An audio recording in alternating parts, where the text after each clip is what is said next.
Unit 1 HRM की। ठीक है, सबसे पहले HRM होता क्या है, इसका स्कोप क्या है, इसका नेचर क्या है। तो बेसिकली HRM का मतलब होता है, इसकी full form of course human resource management. ठीक है, इसका मतलब होता है planning, recruiting, organizing, staffing, directing, controlling, selecting, training, developing, motivating and maintaining employees in an organisation.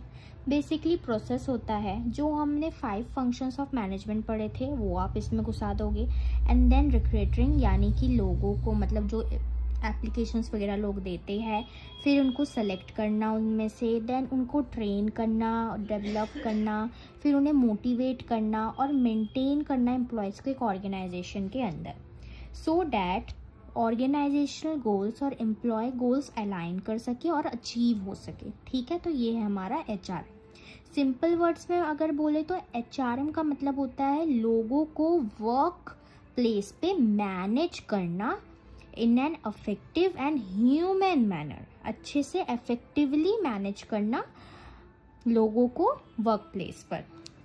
Features क्या होते हैं HRM के? पीपल ओरिएंटेड है, कंटिन्यूस प्रोसेस है, गोल ओरिएंटेड है, डेवलपमेंट ओरिएंटेड है, इंटीग्रेटेड सिस्टम है, डायनामिक नेचर है। तो पीपल ओरिएंटेड में क्या होता है कि HRM बेसिकली फोकस करता है जो लोग ऑर्गेनाइजेशन के अंदर काम कर रहे हैं। ठीक है, एग्जाम्पल एक फ्रेंडली वर्क एनवायरनमेंट प्रोवाइड करना एम्प्लॉयज़ को। देन कंटिन्यूस प्रोसेस, HRM एक ऑन गोइंग एक्टिविटी है, चलती रहती है from hiring to retirement. Example continuous training program हम रखते हैं एम्प्लॉयज़ के लिए कि एम्प्लॉयज़ के स्किल्स वगैरह हम अपडेट कर सके continuously. Goal oriented, HRM help करता है अचीव करने में ऑर्गेनाइजेशनल गोल को इफेक्टिवली। एग्जाम्पल एक सही बंदे को सही जॉब असाइन करना according to their qualification, skills and capabilities. Development oriented, HRM improve करता है एम्प्लॉयज़ के स्किल्स एंड एबिलिटीज को। Example leadership training for managers के लिए हम लीडरशिप ट्रेनिंग देते हैं और तब जाके उनकी स्किल्स वगैरह डेवलप होती है। इंटीग्रेटेड सिस्टम यानी कि HRM कोऑर्डिनेट करता है अदर डिपार्टमेंट्स के साथ भी, मल्टीपल डिपार्टमेंट्स के साथ भी। ठीक है, एग्जाम्पल HR वर्क कर रहा है फाइनेंस के साथ ताकि सैलरी को प्लान कर सके। तो ठीक है, मल्टीपल डिपार्टमेंट्स को कोऑर्डिनेट करके रखता है। Dynamic nature, of course HRM change होता रहता है according to the business environment. Example work from home policies after कोविड-19 के बाद से वर्क फ्रॉम होम पॉलिसीज भी आ गई, तो यानी कि एनवायरनमेंट की वजह से चेंजेस आए बिजनेस एनवायरनमेंट की तरीके से। ठीक है, अब HRM का स्कोप क्या होता है? सबसे पहले HR planning, recruitment and selection, then training and development, then performance appraisal, then compensation and benefits, then employee welfare, then industrial relation. अब इन सारे पॉइंट्स को एक साथ हम डिटेल में एक एक करके पढ़ते हैं। सबसे पहले HR प्लानिंग यानी कि number and types of employees. ठीक है, कि कितने एम्प्लॉयज़ की ज़रूरत है, कैसे टाइप के एम्प्लॉयज़ की ज़रूरत है और कितने नंबर ऑफ एम्प्लॉयज़ की ज़रूरत है वो डिसाइड करने के लिए। एग्जाम्पल हमने अगर एक न्यू ब्रांच खोली है तो उसके लिए हम स्टाफ वगैरह प्लानिंग कर रहे हैं कि वहाँ पे हम कितने स्टाफ रखेंगे, कैसे टाइप के स्टाफ रखेंगे और कितने स्टाफ की ज़रूरत है उधर, ओवर स्टाफिंग भी ना हो और अंडर स्टाफिंग भी ना हो। हमारा recruitment and selection, hiring suitable candidate यानी कि राइट क्वालिफिकेशन, राइट स्किल और राइट नॉलेज वाले पर्सन को ही हमें रखना है जो कि उस काम में परफेक्टली मैच हो पा रहा है कि हाँ वो कर पाएगा, तो उसी हिसाब से सुटेबल कैंडिडेट्स को हायर करना। Example campus placement drives. ठीक है, जैसे कि कॉलेजेस में जो इंटर्नशिप वगैरह होती है तो कैंपस से फ्रेशर्स को लेते हैं और फिर वो काम करते हैं। Training and development, improving employee skills and knowledge, training और डेवलपमेंट के थ्रू एम्प्लॉय के स्किल्स और नॉलेज को इम्प्रूव करना। Example soft skill training programs रखते हैं ताकि जो है कैपेबिलिटीज वगैरह, नॉलेज वगैरह वो एम्प्लॉय की बढ़ सके। Performance appraisal, of course employee के परफॉर्मेंस को इवेलुएट करते रहना, मॉनिटर करते रहना। एग्जाम्पल एनुअल परफॉर्मेंस रिव्यूज़ वगैरह की सारे जो एम्प्लॉयज़ काम करते हैं उन्हें फिर लास्ट साल होता है, मतलब साल का जो एंड होता है उसमें उनको एनुअल परफॉर्मेंस रिव्यूज़ दिए जाते हैं कि अगर आपने अच्छा किया है तो रिवॉर्ड देना, अगर आपको इम्प्रूव करने की ज़रूरत है तो उन्हें बताना कि आपको कौन से, मतलब किस एरिया में इम्प्रूव करने की ज़रूरत है। हमारा कंपनसेशन बेनिफिट्स यानी कि सैलरीज, इंसेंटिव, रिवॉर्ड्स वगैरह प्रोवाइड कराना। Example bonus and health insurance वगैरह देना। इंसेंटिव एंड मतलब non monetary and monetary incentives वगैरह देना। एम्प्लॉय वेलफेयर यानी कि एम्प्लॉय के वेलबींग का ध्यान रखना। एग्जाम्पल मेडिकल फैसिलिटीज़ देना, कैंटीन सर्विसेज वगैरह देना। इंडस्ट्रियल रिलेशंस यानी कि हेल्दी रिलेशंस, एक हेल्दी रिलेशन रखना वर्कर्स और मैनेजमेंट के बीच में। एग्जाम्पल वर्कर ग्रीवेंसेस को सॉल्व करना, कि जो भी वर्कर की दिक्कतें वगैरह है उसको सुन रहे हैं और सॉल्व कर रहे हैं। तो ये हमारा स्कोप था। अब हम नेचर पढ़ेंगे। ऑफ HRM में क्या है कि मैनेजमेंट फंक्शन है। HRM ऑफ कोर्स 5 जो हमने फंक्शंस ऑफ मैनेजमेंट पढ़े थे वो इन्वॉल्व करता है, ठीक है। एग्जाम्पल हम वर्कफोर्स के नीड्स को प्लान करते हैं और सुपरवाइज करते हैं एम्प्लॉयज़ को। देन हमारा क्या है, ह्यूमन फोकस्ड। HRM डील करता है ह्यूमन बिहेवियर, उसके इमोशंस और रिलेशनशिप्स से, ठीक है। एग्जाम्पल एम्प्लॉयज़ को मोटिवेट करना थ्रू रिवॉर्ड्स। देन हमारा dynamic and flexible. HRM change होता रहता है बिजनेस एनवायरनमेंट और एम्प्लॉय नीड्स के हिसाब से। एग्जाम्पल जो कोविड-19 के बाद वर्क फ्रॉम होम की पॉलिसीज आई थी। देन स्ट्रैटेजिक अप्रोच यानी कि HRM aligns HR with long term organisational goal. मतलब हम ऐसे ह्यूमन रिसोर्सेज रखें कि वो लॉन्ग टर्म ऑर्गेनाइजेशनल गोल से अलाइन कर सके। एग्जाम्पल स्किल प्रोफेशनल्स को हायर करना फ्यूचर ग्रोथ के लिए। लास्ट है हमारा इंटरडिसिप्लिनरी मतलब HRM यूज करता है concepts from psychology, sociology, economics and management से। एग्जाम्पल मोटिवेशन थ्योरीज का यूज करना ताकि प्रोडक्टिविटी इंप्रूव हो सके। HRM का एग्जाम्पल क्या हो सकता है, जैसे कि टाटा कंसल्टेंसी सर्विसेज है, TCS कंपनी है। HR मैनेजर रिक्रूट करता है उसमें स्किल्ड एम्प्लॉयज़, प्रोवाइड करता है ट्रेनिंग, इवैल्यूएट करता है उनकी परफॉर्मेंस, उनको सैलरीज और इंसेंटिव्स देता है अकॉर्डिंग टू देयर परफॉर्मेंस और इंश्योर करता है कि हेल्दी वर्क एनवायरनमेंट बना रहे। So all these activities come under HRM, ठीक है। ये HRM के अंदर ही आती है सारी एक्टिविटी। ओवरऑल चीज़ें देख लेते हैं तो HRM एक एसेंशियल और इम्पॉर्टेंट फंक्शन है हर एक ऑर्गेनाइजेशन का। बेसिकली फोकस करता है इफेक्टिव यूटिलाइजेशन ऑफ HR ताकि हम ऑर्गेनाइजेशनल सक्सेस को अचीव कर सकें और एम्प्लॉय सेटिस्फैक्शन डेवलपमेंट को इंश्योर कर सकें। इसके वाइड स्कोप की वजह से, पीपल ओरिएंटेड नेचर की वजह से HRM एक इम्पॉर्टेंट की रोल प्ले करता है। प्रोडक्टिविटी बिल्ड करता है, मोटिवेट करता है, ठीक है। उसकी वजह से वर्कफोर्स हमारा कमिटेड रहता है। आज के कॉम्पिटिटिव बिजनेस एनवायरनमेंट में सक्सेसफुल ऑर्गेनाइजेशन हेवीली डिपेंड करता है HRM प्रैक्टिसेस से, क्योंकि एक ऑर्गेनाइजेशन ऑफ कोर्स एक अच्छा स्किल्ड नॉलेजेबल उसमें एम्प्लॉयज़ होंगे तभी जो है ऑर्गेनाइजेशन सक्सेस तक पहुंच पाएगी। अब फंक्शन देख लेते हैं HR मैनेजर का विथ रेलेवेंट एग्जांपल्स।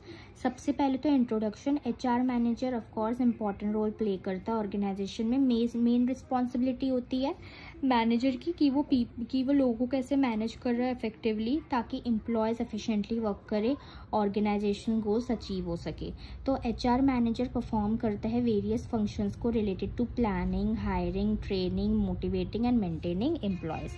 फंक्शंस क्या होते हैं HR मैनेजर के? सबसे पहले HR planning, recruitment and selection, training and development, performance appraisal, compensation and benefits, employee motivation, employee welfare and safety, industrial relation, discipline and grievance handling, then employee retention. तो इस सारे point को हम एक एक करके समझते हैं। वैसे इनमें से बहुत पॉइंट मैंने पिछले वाले जो टॉपिक है उसमें भी बता दिए। HR प्लानिंग सबसे पहला ये फंक्शन इन्वॉल्व करता है कि हम फ्यूचर के बारे में फोरकास्ट कर रहे हैं, पहले से एज्यूम करके चल रहे हैं फ्यूचर मैन पावर नीड्स के बारे में ऑर्गेनाइजेशन के, और प्लान कर रहे हैं कि हाउ टू मीट देम, ठीक है।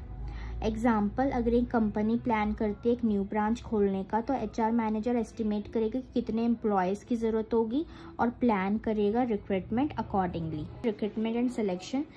रिक्रूटमेंट मतलब होता है कि पोटेंशियल कैंडिडेट को अट्रैक्ट करना, और सिलेक्शन का मतलब होता है कि मोस्ट सुटेबल कैंडिडेट चुनना उस जॉब के लिए। एग्जाम्पल, एक HR मैनेजर एडवर्टाइज करता है जॉब वैकेंसीज को, इंटरव्यूज कंडक्ट करता है और बेस्ट कैंडिडेट को सिलेक्ट करता है पोजीशन ऑफ सेल्स एग्जीक्यूटिव के लिए। Training and development. HR manager arrange करता है ट्रेनिंग प्रोग्राम ताकि एम्प्लॉय की स्किल्स, नॉलेज और परफॉर्मेंस इंप्रूव हो सके। एग्जाम्पल, न्यू एम्प्लॉयज़ को हम ओरिएंटेशन ट्रेनिंग देते हैं और एग्जिस्टिंग एम्प्लॉयज़ को हम स्किल डेवलपमेंट वर्कशॉप्स वगैरह प्रोवाइड करते हैं ताकि उनकी स्किल्स और नॉलेज अच्छी हो सके। परफॉर्मेंस अप्रेजल, ये फंक्शन इन्वॉल्व करता है कि इवैल्यूएट करता है परफॉर्मेंस एम्प्लॉयज़ की, ताकि हम जान सकें कि वो जॉब कैसे कर रही है, सही तरीके से कर रही है या नहीं। एग्जाम्पल, एचआर मैनेजर कंडक्ट करता है एनुअल परफॉर्मेंस रिव्यूज़ को और रेट करता है एम्प्लॉयज़ को based on their work. Compensation and benefits, HR manager decide करता है कि सैलरी, वेजेस, इंसेंटिव, बोनसेस और अदर बेनिफिट्स, ताकि एम्प्लॉयज़ मोटिवेट हो सके।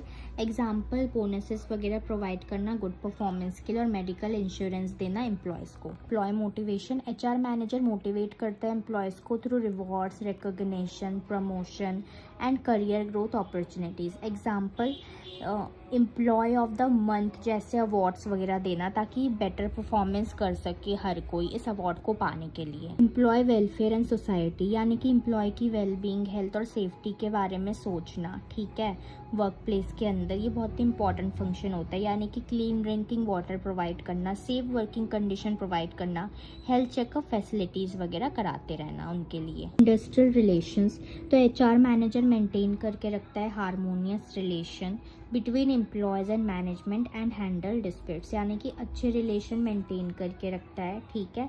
एग्जाम्पल, कन्फ्लिक्ट्स रिजॉल्व करना वर्कर्स और मैनेजमेंट के बीच में through meetings and discussions. Discipline and grievance handling, discipline maintain करके रखना, एम्प्लॉय कंप्लेंट्स को फेयरली हैंडल करना, ये एक अनदर की फंक्शन है। एग्जाम्पल, अगर एक एम्प्लॉय की कंप्लेन है रिगार्डिंग वर्कलोड की, उस पर बहुत ज़्यादा वर्कलोड है, तो एचआर मैनेजर उसकी सुनता है और उसके लिए सोल्यूशन प्रोवाइड करता है। Employee retention, HR manager work करता है ताकि एम्प्लॉयज़ के टर्नओवर वगैरह रिड्यूस हो सके by creating a positive work environment. Example, career growth opportunities offer करना, ताकि टैलेंटेड एम्प्लॉयज़ को हम ऑर्गेनाइजेशन के अंदर रिटेन कर सके, रख सके, ठीक है। ओवरऑल एग्जाम्पल क्या हो सकता है, कोई कंपनी मान लो इन्फोसिस, ठीक है, तो उसमें जो एचआर मैनेजर है वो मैन पावर रिक्वायरमेंट कितने लोग चाहिए होंगे, कितने लोगों की रिक्वायरमेंट है, वो प्लान करता है, स्किल प्रोफेशनल को रिक्रूट करता है, टेक्निकल और सॉफ्ट स्किल ट्रेनिंग देता है, उनकी परफॉर्मेंस एनुअली इवैल्यूएट करता है, उनको अट्रैक्टिव सैलरी पैकेजेस और इंसेंटिव ऑफर करता है, और मेंटेन करता है employee welfare and good work culture को। तो ये सारे फंक्शन एक साथ मिलके काम करते हैं, जो कि हेल्प करते हैं कंपनी को ग्रो करने में और टैलेंटेड एम्प्लॉयज़ को रखने में। ओवरऑल हमने क्या देखा कि एचआर मैनेजर एक इम्पॉर्टेंट रोल प्ले करता है in the success of an organization, और जब हम एचआर को इफेक्टिवली मैनेज करते हैं। सही लोगों को हायर करने से लेके उनको मोटिवेट करना, उनको रिटेन करके रखना, तो एचआर मैनेजर इंश्योर करता है कि एम्प्लॉय सही तरीके से एफिशिएंटली काम करे और सेटिस्फाइड रहे, कोई भी डिससेटिस्फाइड ना हो। तो प्रॉपर एग्जीक्यूट करना बहुत ज़रूरी है एचआर फंक्शन को। अगर आप प्रॉपर तरीके से इसको एग्जीक्यूट करोगे तो हायर प्रोडक्टिविटी रहेगी, एम्प्लॉय को सेटिस्फैक्शन होगी, ऑर्गेनाइजेशन ग्रोथ होगी। तो therefore the role of an HR manager बहुत ही ज़रूरी होता है और इनडिस्पेंसेबल होता है हर एक ऑर्गेनाइजेशन में, यानी कि आप इसको इग्नोर नहीं कर सकते हो, you have to do it. अब एचआरएम से रिलेटेड पॉलिसीज़ देख लेते हैं, उसके बेनिफिट्स और इम्पोर्टेंस। एचआरएम पॉलिसीज़ के मीनिंग क्या होता है? एचआरएम पॉलिसीज़ वो फॉर्मल रूल्स और गाइडलाइंस होते हैं जो कि एक ऑर्गेनाइजेशन बनाती है ताकि एम्प्लॉयज़ को फेयरली और कंसिस्टेंटली मैनेज कर सके। तो ये पॉलिसीज़ बेसिकली मैनेजर को गाइड करती है और एम्प्लॉयज़ को that how people should be treated in organization, कि हमें लोगों को कैसे ट्रीट करना है कंपनी, ऑर्गेनाइजेशन या फर्म के अंदर। इन सिंपल वर्ड्स में अगर कहा जाए तो एचआरएम पॉलिसीज़ हमें बताता है कि क्या अलाउ है, क्या एक्सपेक्टेड है और कैसे डिसीजन रिलेटेड टू एम्प्लॉयज़ हमें लेने चाहिए, ठीक है। एग्जाम्पल, एक company policy that clearly explain करता है वर्किंग आवर्स को, लीव रूल्स को, प्रमोशन क्राइटेरिया को, disciplinary action is an HRM policy, ठीक है, जिसमें क्लियरली सब बताया गया हो। तो पॉलिसीज रिलेटेड टू एचआरएम देख लेते हैं। सबसे पहले तो रिक्रूटमेंट एंड सिलेक्शन पॉलिसी, ये पॉलिसी डिफाइन करती है कि कैसे एम्प्लॉयज़ को हायर करोगे, किस क्राइटेरिया पे उन्हें यूज़ किया जाएगा, कैसे आप उनसे काम करवाओगे, ठीक है। एग्जाम्पल, ये पॉलिसी स्टेट करती है कि recruitment will be done based on their qualifications, skills and experience through interviews. Training and development policy explain करता है ऑर्गेनाइजेशन अप्रोच को towards employee training and skill development.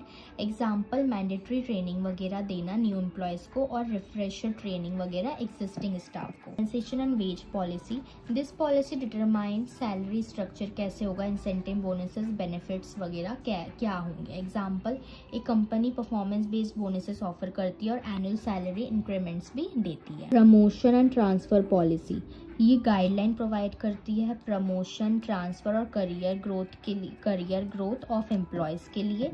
ठीक है, एग्जांपल एम्प्लॉयज़ बेस्ड प्रमोट करना employees, ठीक है, employees को promotion देना based on their performance appraisal और सीनियरिटी, कि उनका काम कैसा था उस बेस पे उन्हें प्रमोशन देना। परफॉर्मेंस अप्रेजल पॉलिसी, ये पॉलिसी डिफाइन करते हैं कि कैसे how employee performance will be evaluated, आप कैसे इवेल्युएट करोगे performance. Example annual performance reviews based on targets achieved, जितने भी टारगेट उन्होंने अचीव किया है उस बेसिस पे उनकी एनुअल परफॉर्मेंस रिव्यूज़ होंगे। And working hours policy specify करता है वर्किंग टाइम को, उनकी छुट्टी, देन वो लीव्स कितनी ले सकते हैं और ओवर टाइम रूल्स वगैरह। ठीक है, तो ये एग्जांपल एक पॉलिसी में होना जैसे कि पेड लीव कितनी बार अलाउ होगी, सिक लीव वगैरह और कैजुअल लीव के बारे में। ठीक है, कि इनकी क्या मतलब है कि आपको कैसे पेड लीव मिलेगी, कैसे सिक लीव मिल सकती है और कैसे कैजुअल लीव मिलेगी। एंड ग्रीवेंस पॉलिसी एक्सप्लेन करता है rules related to discipline, misconduct and complain handling. ठीक है, प्रॉपर प्रोसीजर होता है कि वो कैसे एक एम्प्लॉय कंप्लेंट्स रिपोर्ट कर सकता है बिना किसी डर के। सेफ्टी एंड वेलफेयर पॉलिसी, ये पॉलिसी फोकस करता है एम्प्लॉय की हेल्थ में, सेफ्टी में और वेलबींग में। एग्जांपल सेफ्टी इक्विपमेंट प्रोवाइड कराना और मेडिकल फैसिलिटीज़ देना वर्क प्लेस में, ये ऑलरेडी बता दिया था और उसी के बेसिस पे ये सब पॉलिसीज़ भी रखी गई है। बेनिफिट्स क्या होते हैं एचआरएम पॉलिसीज़ के, फेयर और कंसिस्टेंट ट्रीटमेंट मिलता है एम्प्लॉयज़ को। ठीक है, पॉलिसी इंश्योर करती है कि हर एक एम्प्लॉयज़ इक्वली और फेयरली ट्रीट किया जाए। ठीक है, एग्जांपल सेम प्रमोशन रूल्स सबके लिए रहते हैं। कन्फ्यूजन और कन्फ्लिक्ट रिड्यूस होता है, क्लियर पॉलिसीज़ रिड्यूस करती है मिसअंडरस्टैंडिंग को और वर्क प्लेस के झगड़ों को लेके। ठीक है, इम्प्रूव एम्प्लॉय मोराल, एम्प्लॉय के कॉन्फिडेंस को, मोराल को बूस्ट करती है। ठीक है, सिक्योर फील करता है, मोटिवेटेड फील करता है जब रूल्स ट्रांसपेरेंट होते हैं, यानी कि सबके लिए इक्वल होता है।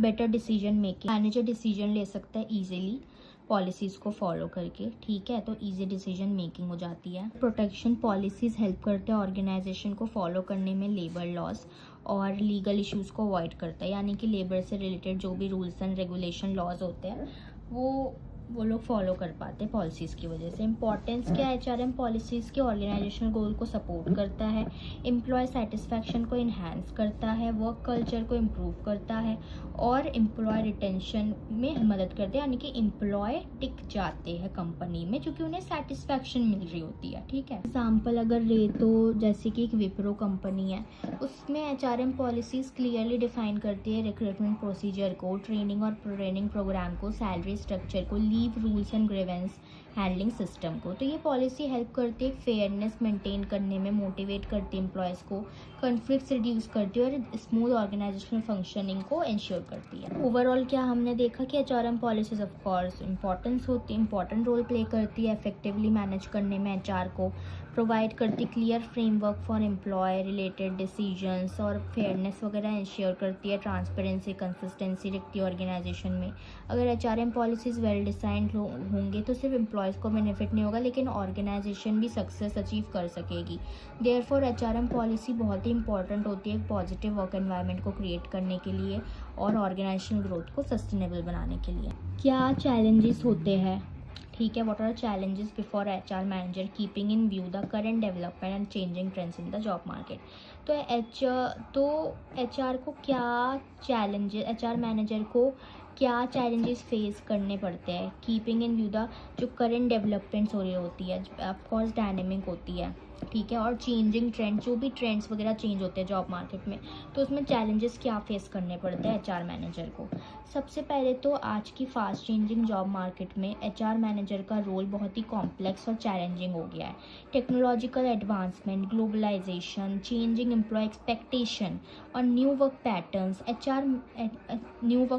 की वजह से एचआर मैनेजर को कंटिन्यूसली पॉलिसी और प्रैक्टिसेस को अडेप्ट करना पड़ता है।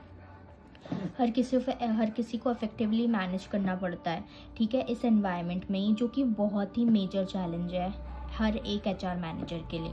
तो मेजर चैलेंजेस क्या होते हैं? सबसे पहले तो टेक्नोलॉजिकल चेंजेस को मैनेज करना, talent acquisition and retention, skill gap and reskilling, managing a diverse workforce, work life balance and employee wellbeing, managing remote and hybrid work, legal and compliance issues, performance management, employee engagement and motivation, employer branding. अब इन सारे points को एक एक करके समझते हैं, तब समझ आएगा। टेक्नोलॉजिकल चेंजेस को मैनेज करना, मैनेजिंग टेक्नोलॉजिकल चेंजेस, ऑटोमेशन में रैपिड ग्रोथ आना, एआई में, एचआर एनालिटिक्स में डिजिटल टूल्स ने चेंज कर दिया है the way HR functions are perform, ठीक है। एग्जांपल, एचआर मैनेजर अब यूज़ करते हैं ऑनलाइन रिक्रूटमेंट पोर्टल्स को, ठीक है, एआई बेस्ड रेज्यूमे स्क्रीनिंग को, ठीक है, जिसके लिए न्यू टेक्निकल स्किल्स की रिक्वायरमेंट होती है, तो वो एक एचआर मैनेजर को सीखनी पड़ती है। एक्विजिशन एंड रिटेंशन, यानी कि राइट टैलेंट को अट्रैक्ट करना और स्किल्ड एम्प्लॉयज़ को रिटेन करके रखने कंपनी के अंदर बहुत ही डिफ़िकल्ट है, क्योंकि बहुत हाई कंपटीशन है एंड जॉब हॉपिंग है। लाइक किसी को अगर इस कंपनी में डिससेटिस्फैक्शन मिला तो वो इससे और भी अच्छी कंपनी में हॉप कर जाता है, चला जाता है, ठीक है। तो उसको सेटिस्फाई करके रखना और सही बंदे को उस टैलेंट के साथ रखना और उसको रिटेन करके रखना बहुत ही डिफ़िकल्ट जॉब है। एग्जाम्पल, आईटी प्रोफेशनल्स जो होते हैं वो ऑफन स्विच करते रहते हैं कंपनीज़ को बेटर सैलरी के लिए, ग्रोथ अपॉर्चुनिटीज़ के लिए और एम्प्लॉय टर्नओवर को इंक्रीज़ करने के लिए, ठीक है, जिसकी वजह से एम्प्लॉय टर्नओवर इंक्रीज़ हो जाता है, ठीक है। गैप एंड रीस्किलिंग, यानी कि स्किल्स जो रिक्वायर्ड है बाय ऑर्गेनाइजेशन और स्किल्स जो अवेलेबल है वर्कफोर्स में, उसमें गैप है, जो ऑर्गेनाइजेशन को चाहिए और जो वर्कफोर्स में अवेलेबल है, ठीक है, उसका गैप है। एग्जाम्पल, ट्रेडिशनल मार्केटिंग एम्प्लॉयज़ को ज़रूरत है training in digital marketing and data analytics, ठीक है, जो ट्रेडिशनल मार्केटिंग के एम्प्लॉयज़ हैं, ठीक है, उनको डिजिटल मार्केटिंग और डेटा एनालिटिक्स की ट्रेनिंग की ज़रूरत है। कि आजकल ज़्यादातर ट्रेंडिंग में डिजिटल मार्केटिंग और डेटा एनालिटिक्स है, तो सबको वही सीखना पड़ेगा। Diverse workforce, organisation today have a diverse workforce, मतलब बहुत ही बड़ा वर्कफोर्स है in terms of age, gender, culture and background. Example, HR manager को मैनेज करना आना चाहिए गेंजी को, मिलेनियल्स को और सीनियर एम्प्लॉयज़ को जो कि साथ काम कर रहे हैं विद डिफरेंट एक्सपेक्टेशन। तो इन सबको एक ही ऑर्गेनाइजेशन में काम कराने के लिए मैनेज करना बहुत ही इंपॉर्टेंट होता है, जो डिफ़िकल्ट हो जाता है, चैलेंजिंग हो जाता है। वर्क लाइफ बैलेंस और एम्प्लॉय वेलबींग, तो एम्प्लॉय एक्सपेक्ट करता है फ्लेक्सिबल वर्किंग आवर्स को, ठीक है, और मेंटल हेल्थ सपोर्ट मिले और वर्क लाइफ बैलेंस वो मेंटेन कर सके, अपने काम को भी और अपनी पर्सनल लाइफ को भी। तो एग्जांपल, एचआर मैनेजर और इंट्रोड्यूस करता है वर्क फ्रॉम होम पॉलिसीज़ को और वेलनेस प्रोग्राम्स को। Managing remote and hybrid work, जो रिमोट और हाइब्रिड वर्क अब इतना राइज हो गया है, ठीक है, जो मॉडल्स है इसके, तो उसने भी चैलेंजेस क्रिएट किया है कम्युनिकेशन से रिलेटेड, परफॉर्मेंस मॉनिटरिंग से रिलेटेड, टीम वर्क से रिलेटेड। एग्जांपल, इंश्योर करना एम्प्लॉयज़ की प्रोडक्टिविटी को जो घर से काम कर रहे हैं, वो बहुत ही मेजर एचआर चैलेंज है। And compliance issues, frequent changes होना लेबर लॉज में, rules and regulations related to employees, ठीक है, data protection rules and work place safety regulation must be followed carefully, जो भी चेंजेस आते हैं सब में।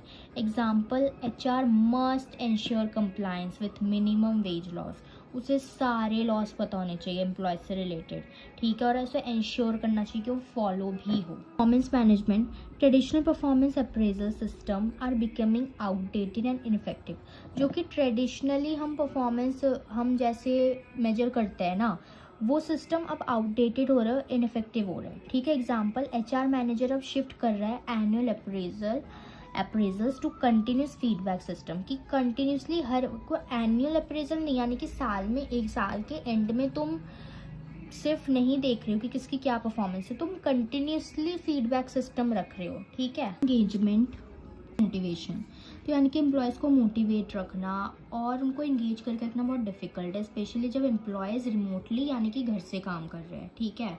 एग्जाम्पल, एचआर मैनेजर ऑर्गेनाइज करता है virtual team building activities and recognition programmes वगैरह, ताकि उनकी परफॉर्मेंस वगैरह वो देख सके, उनको एंगेज करके रख सके और मोटिवेट करके रख सके, ठीक है। ब्रांडिंग यानी कि पॉजिटिव इमेज क्रिएट करके रखना ऑर्गेनाइजेशन का, ताकि वो टैलेंट जो एसेंशियल, ताकि वो टैलेंट को अट्रैक्ट कर सके जो इम्पोर्टेंट है। एग्जांपल, कंपनीज अपने वर्क कल्चर को प्रमोट करती है लिंक्डइन पे और कंपनी की वेबसाइट पे, ताकि वो यंग टैलेंट को अट्रैक्ट कर सके। तो ओवरऑल क्या था कि present job market highly dynamic है, चेंज होता रहता है, कम्पिटिटिव है और सिविल चैलेंजेस क्रिएट करता है एचआर मैनेजर में, ठीक है। इस चैलेंजेस को ओवरकम करने के लिए एचआर मैनेजर को फ्लेक्सिबल होना चाहिए, टेक्नोलॉजिकल ओरिएंटेड होना चाहिए, टेक्नोलॉजी के बारे में पता होना चाहिए और एम्प्लॉय सेंट्रिक एंड स्ट्रेटेजिक होना चाहिए, ठीक है। मॉडर्न एचआर प्रैक्टिसेस को अडॉप्ट करने से, कंटिन्यूस लर्निंग करने से, वो पीपल फ्रेंडली पॉलिसीज़ को अडॉप्ट करने से एचआर मैनेजर सक्सेसफुली मैनेज कर सकता है ह्यूमन रिसोर्स को और कंट्रीब्यूट करता है ऑर्गेनाइजेशन के ग्रोथ को लेके। अब कॉन्सेप्ट ऑफ वर्कफोर्स डाइवर्सिटी हमें समझना है और क्यों इम्पॉर्टेंट है, ठीक है। कीपिंग इन व्यू, और इस व्यू को ध्यान में रखते हुए ये बताओ कि क्यों इम्पॉर्टेंट है। आज की जो ट्रांसफॉर्मेशनल, जो कि चेंज होता जा रहा है, कॉन्स्टेंटली चेंजिंग वर्कप्लेस और इंडस्ट्री शिफ्ट्स वगैरह जो हो रहे हैं, ठीक है। तो वर्कफोर्स डाइवर्सिटी का कॉन्सेप्ट क्या होता है, और ये आज की जो ट्रांसफॉर्मेशनल कॉन्स्टेंटली चेंजिंग वर्कप्लेस, जो कि वर्कप्लेस में चेंजेस वगैरह आ रहे हैं और इंडस्ट्री शिफ्ट कर रही है, इसको ध्यान में रखते हुए वर्कफोर्स डाइवर्सिटी की इम्पोर्टेंस बताओ, ठीक है। सो बेसिकली वर्कफोर्स डाइवर्सिटी होता क्या है, इसका मतलब होता है यानी कि ऑर्गेनाइजेशन के अंदर एम्प्लॉयज़ को रखना जो कि एक दूसरे से अलग है in terms of gender, age, religion, caste and ethnicity, education, skills and experience, culture and language, physical abilities, ठीक है। तो वो लोग एकदम अलग है, उनको रखना बहुत डिफ़िकल्ट है, ठीक है। इसका मतलब creating a workplace where people from different backgrounds work together, different background से लोग आते हैं जो कि एक ही वर्क प्लेस में एक साथ काम करते हैं with respect and equal opportunities. For example, एक कंपनी में यंग फ्रेशर्स भी हो सकते हैं, एक्सपीरियंस सीनियर एम्प्लॉयज़ भी हो सकते हैं, मैन एंड वुमेन भी हो सकते हैं, और डिफरेंट स्टेट से आए हुए पीपल भी हो सकते हैं ऑफ इंडिया, और even employees from other countries से भी हो सकते हैं। तो ये सारे डिफरेंसेस को, ठीक है, जो differences together form workforce diversity, यही बनाते हैं कि वर्कफोर्स डाइवर्सिटी यानी कि बहुत अलग अलग तरह के लोग हैं जो एक साथ काम कर रहे हैं। सिंपल वर्ड्स में अगर बोले तो वर्कफोर्स डाइवर्सिटी का मतलब होता है people who are different from each other, जो कि एक दूसरे से अलग है, और उस डिफरेंसेस को रिस्पेक्ट करना वर्क प्लेस के अंदर, ठीक है। It is not just about having different people, ये सिर्फ अलग अलग लोगों को हायर करने की बात नहीं है, लेकिन एक एनवायरनमेंट क्रिएट करने की बात है जहाँ पे सब वैल्यूड फील करते हैं, रिस्पेक्टेड फील करते हैं और सबको इक्वल अपॉर्चुनिटीज़ प्रोवाइड की जाती है। इंपॉर्टेंस क्या है वर्कफोर्स डाइवर्सिटी की आज की ट्रांसफॉर्मेशनल वर्कप्लेस में? तो आज का वर्कप्लेस बहुत ही जल्दी चेंज हो रहा है due to globalisation, technology and digital transformation, remote and hybrid work, industry shifts and innovation, changing customer needs, ठीक है। इन चेंजेस की वजह से वर्कफोर्स डाइवर्सिटी बहुत ही इंपॉर्टेंट बन गया है, ठीक है। सबसे पहले तो इनोवेशन, क्रिएटिविटी इंकरेज करना, better decision making, employee performance and productivity improve करना, ग्लोबल कस्टमर को अंडरस्टैंड करना, adapt to industry shifts and technological changes, ठीक है, और कंपनी की रेपुटेशन को बिल्ड करना। इन सारे पॉइंट को एक एक करके थोड़ा सा समझ लेते हैं। इनोवेशन एंड क्रिएटिविटी, जब लोग डिफरेंट बैकग्राउंड से आते हैं, एक साथ काम करते हैं, तो उनके पास डिफरेंट आइडियाज़ और सबके अलग अलग नज़रिया यानी कि पर्सपेक्टिव होता है। ये हेल्प करता है प्रॉब्लम को सॉल्व करने में क्रिएटिवली और डेवलप करता है नए प्रोडक्ट और सर्विसेज को। एग्जाम्पल, गूगल हायर करता है लोगों को डिफरेंट कंट्रीज से, कल्चर से, और ये जो डाइवर्स टीम है ये हेल्प करती है एक इनोवेटिव प्रोडक्ट को क्रिएट करने के लिए, like Google Maps and Google Translate that are useful world wide, जो कि हर मतलब पूरी दुनिया में, ठीक है, पूरे इंडिया में इसको यूज़ करते हैं, ठीक है। तो ये क्यों आया? क्योंकि अलग अलग कंट्री से, अलग अलग स्टेट से, अलग अलग कल्चर से लोग हैं, तो सबके पास कुछ ना कुछ यूनिक आइडिया है। अब सारे जब यूनिक आइडिया एक साथ मिलते हैं तो फिर वो अच्छे से मतलब एक न्यू प्रोडक्ट वो लोग लॉन्च कर सकते हैं, ठीक है, बन सकता है। डिसीजन मेकिंग, सबके व्यू पॉइंट्स डिफरेंट है, जिसकी वजह से बेटर डिस्कशन हो पाता है, एक बैलेंस डिसीजन रहता है। Diverse team consider more alternatives before making decision which reduces mistake. ठीक है, जो डाइवर्स टीम होती है, एक टीम के अंदर बहुत सारे लोग हैं, तो वो मोर और ऑल्टरनेटिव्स को कंसिडर करते हैं कोई भी डिसीजन लेने से पहले, जिसकी वजह से मिस्टेक्स यानी कि गलतियों के चांसेस रिड्यूस हो जाते हैं। आज के कम्पिटिटिव इंडस्ट्री में गुड डिसीजन मेकिंग बहुत इंपॉर्टेंट होती है सर्वाइवल के लिए। एम्प्लॉय परफॉर्मेंस और प्रोडक्टिविटी को इम्प्रूव करता है। जब एम्प्लॉय को रिस्पेक्टेड फील होता है, इंक्लूडेड फील होता है, तो मोटिवेटेड फील करता है। ये इंक्रीज करता है जॉब सेटिस्फैक्शन को और प्रोडक्टिविटी को। एक पॉजिटिव वर्क कल्चर रिड्यूस करता है कन्फ्लिक्ट्स को और टीम वर्क को इम्प्रूव करता है। अंडरस्टैंडिंग ग्लोबल कस्टमर, यानी कि जब due to globalisation company deal करती है कस्टमर से from different regions and cultures, तो एक डाइवर्स वर्कफोर्स अंडरस्टैंड करता है कस्टमर को बेटर। ठीक है, एग्जाम्पल TCS यानी कि टी कंसल्टेंसी सर्विसेज ऑपरेट करता है बहुत सारे कंट्रीज के साथ, तो इसकी डाइवर्स एम्प्लॉयज हेल्प करती है कंपनी को अंडरस्टैंड करने में लोकल मार्केट्स को, और एक बेटर सर्विसेज ग्लोबली प्रोवाइड करने में मदद करता है कि वो प्रोवाइड कर सकते। तो industry shifts and technological changes, industries constantly change होती रहती है due to AI, automation, digital tools. तो डाइवर्स वर्कफोर्स एक वैरिड यानी कि अलग अलग टेक्निकल स्किल्स लाता है, फ्रेश थिंकिंग लाता है, जिसकी वजह से ऑर्गेनाइजेशन क्विकली अडेप्ट कर पाती है चीज़ों को। यंग एम्प्लॉयज़ डिजिटल स्किल्स ला सकती है, वाइल एक्सपीरियंस्ड एम्प्लॉय प्रोवाइड कर सकती है इंडस्ट्री की नॉलेज। तो ये सारे एक साथ मिलकर कंपनी को ग्रो करने में मदद करते हैं। इस कंपनी रेपुटेशन, ऑर्गेनाइजेशन जो सपोर्ट करता है डाइवर्सिटी को, इंक्लूजन को, वो as a fair and modern देखा जाता है। तो ये अट्रैक्ट करते हैं टैलेंटेड एम्प्लॉयज़ को और इन्वेस्टर को। आज की मतलब यंग जनरेशन प्रेफर करती है वर्क इन इंक्लूसिव ऑर्गेनाइजेशन में। इंक्लूसिव ऑर्गेनाइजेशन मतलब यानी कि सबको इक्वल अपॉर्चुनिटी मिल रही है। ठीक है, सबको फेयर चांस मिल रहा है। अब क्या चैलेंजेस क्या आते हैं? अब डाइवर्सिटी के बहुत सारे बेनिफिट्स भी हो सकते हैं, ठीक है, लेकिन इसमें कम्युनिकेशन इश्यूज भी आ सकते हैं, कन्फ्लिक्ट्स भी हो सकते हैं अगर प्रॉपरली मैनेज ना किया जाए तो। ठीक है, देयरफॉर कंपनी को प्रमोट करना चाहिए equality training programmes, inclusive leadership और एंटी डिस्क्रिमिनेशन पॉलिसीज को। हमने क्या देखा कि आज की ट्रांसफॉर्मेशन और कॉन्स्टेंटली चेंजिंग वर्क प्लेस में वर्कफोर्स डाइवर्सिटी सिर्फ एक ऑप्शन नहीं बल्कि ज़रूरत है, नेसेसिटी है। ठीक है, ऑर्गेनाइजेशन को हेल्प करता है कि वो इनोवेटिव हो सके, एडेप्टेबल हो सके, कम्पिटिटिव बन सके और ग्लोबली सक्सेसफुल हो सके। जब हम डिफरेंसेस, एक दूसरे के डिफरेंसेस को रिस्पेक्ट करते हैं और एक इंक्लूसिव कल्चर को क्रिएट करते हैं, तो कंपनी अपनी परफॉर्मेंस इंप्रूव कर सकती है और इंडस्ट्री शिफ्ट्स को कॉन्फिडेंटली फेस कर सकती है। ठीक है, तो देयरफॉर वर्कफोर्स डाइवर्सिटी एक इंपॉर्टेंट रोल प्ले करता है in the long term growth of and sustainability of modern organisation. वो डाउनसाइजिंग क्या होता है, VRS क्या होता है, जो कि आज के ज़माने में मतलब जगह ले रहा है in the number of industries. ठीक है, एग्जाम्पल के साथ देखेंगे तो सबसे पहले तो इंट्रोडक्शन। आज के फास्ट चेंजिंग बिजनेस एनवायरनमेंट में बहुत सारी इंडस्ट्रीज़ है जो कि वर्कफोर्स को रिड्यूस कर रही है ड्यू टू कंपटीशन, ऑटोमेशन और डिजिटल ट्रांसफॉर्मेशन और कॉस्ट प्रेशर की वजह से। ठीक है, तो दो कॉमन मेथड है, डाउनसाइजिंग और VRS। ठीक है, डाउनसाइजिंग मतलब यानी कि reducing the number of employees in an organisation to cut cost and improve efficiency. Downsizing का मतलब वो है कि ऑर्गेनाइजेशन के अंदर एम्प्लॉयज़ है, ठीक है, तो उनमें से कुछ नंबर ऑफ एम्प्लॉयज़ को कम कर देना ताकि कॉस्ट कट हो सके और एफिशिएंसी इम्प्रूव हो सके।